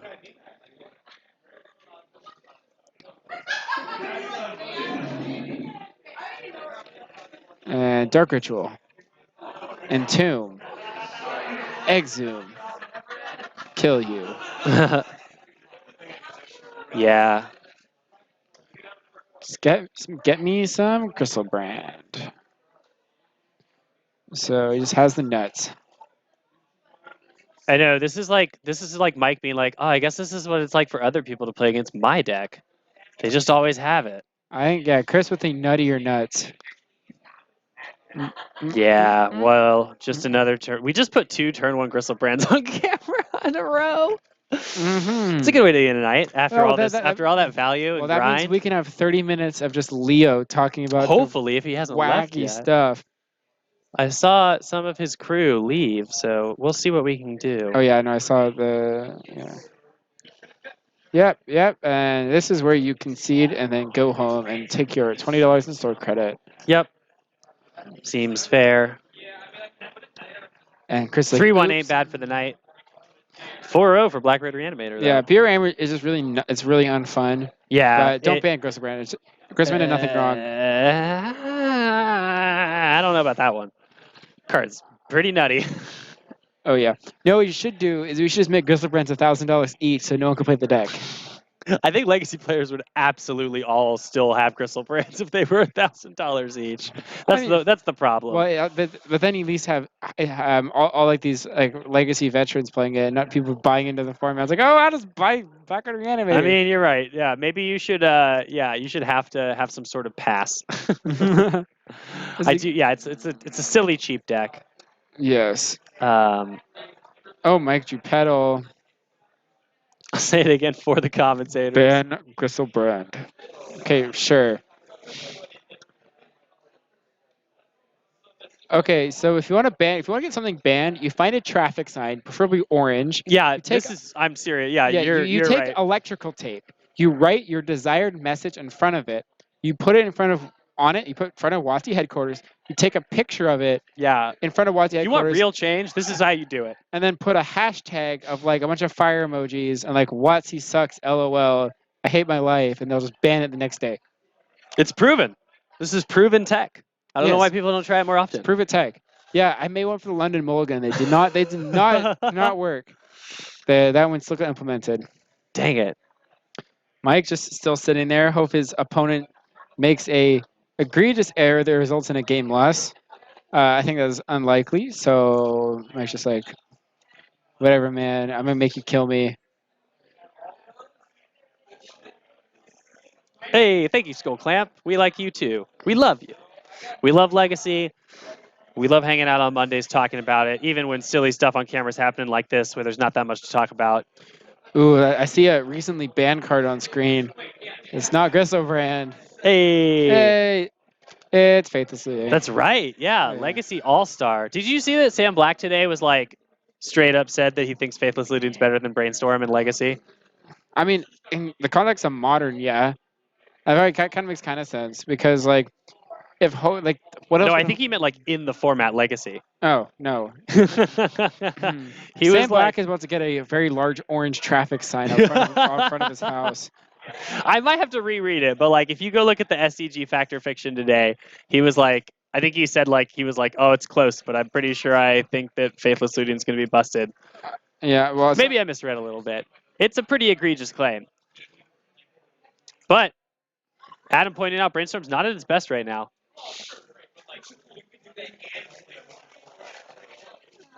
Mike making playing it out, and Chris is like, I'll just draw more cards. Why not?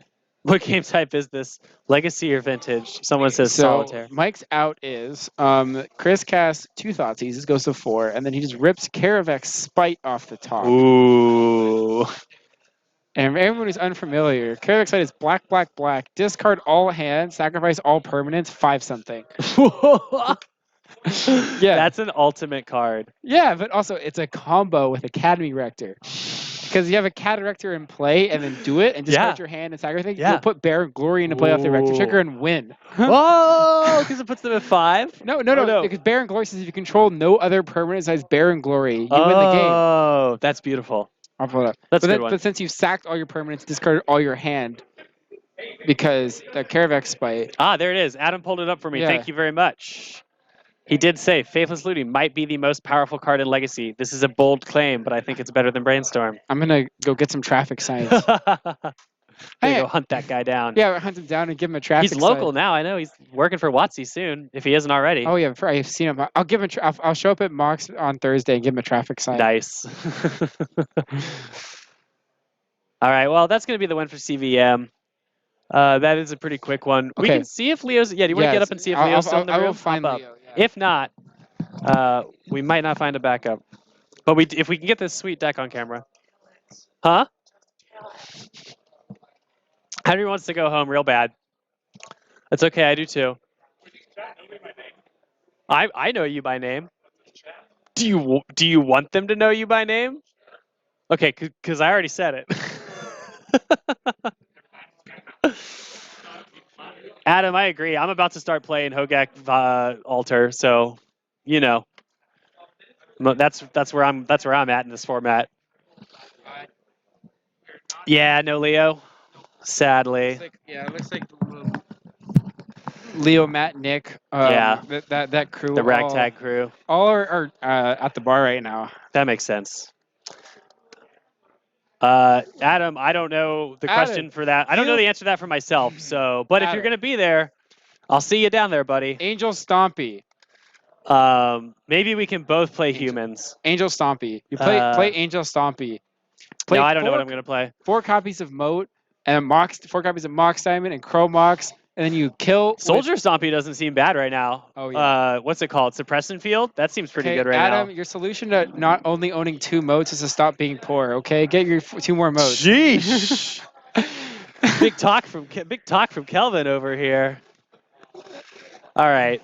Yeah, no, Atlanta's going to be an interesting tournament. I really don't know. I mean, like, it doesn't feel good to say I'll probably end up playing Death and Taxes, but I don't know what I'm going to play right now for reals. I think I might try to do a Depths deck, the green-white build perhaps, but I haven't actually played it. I literally haven't played it, so that doesn't feel great either.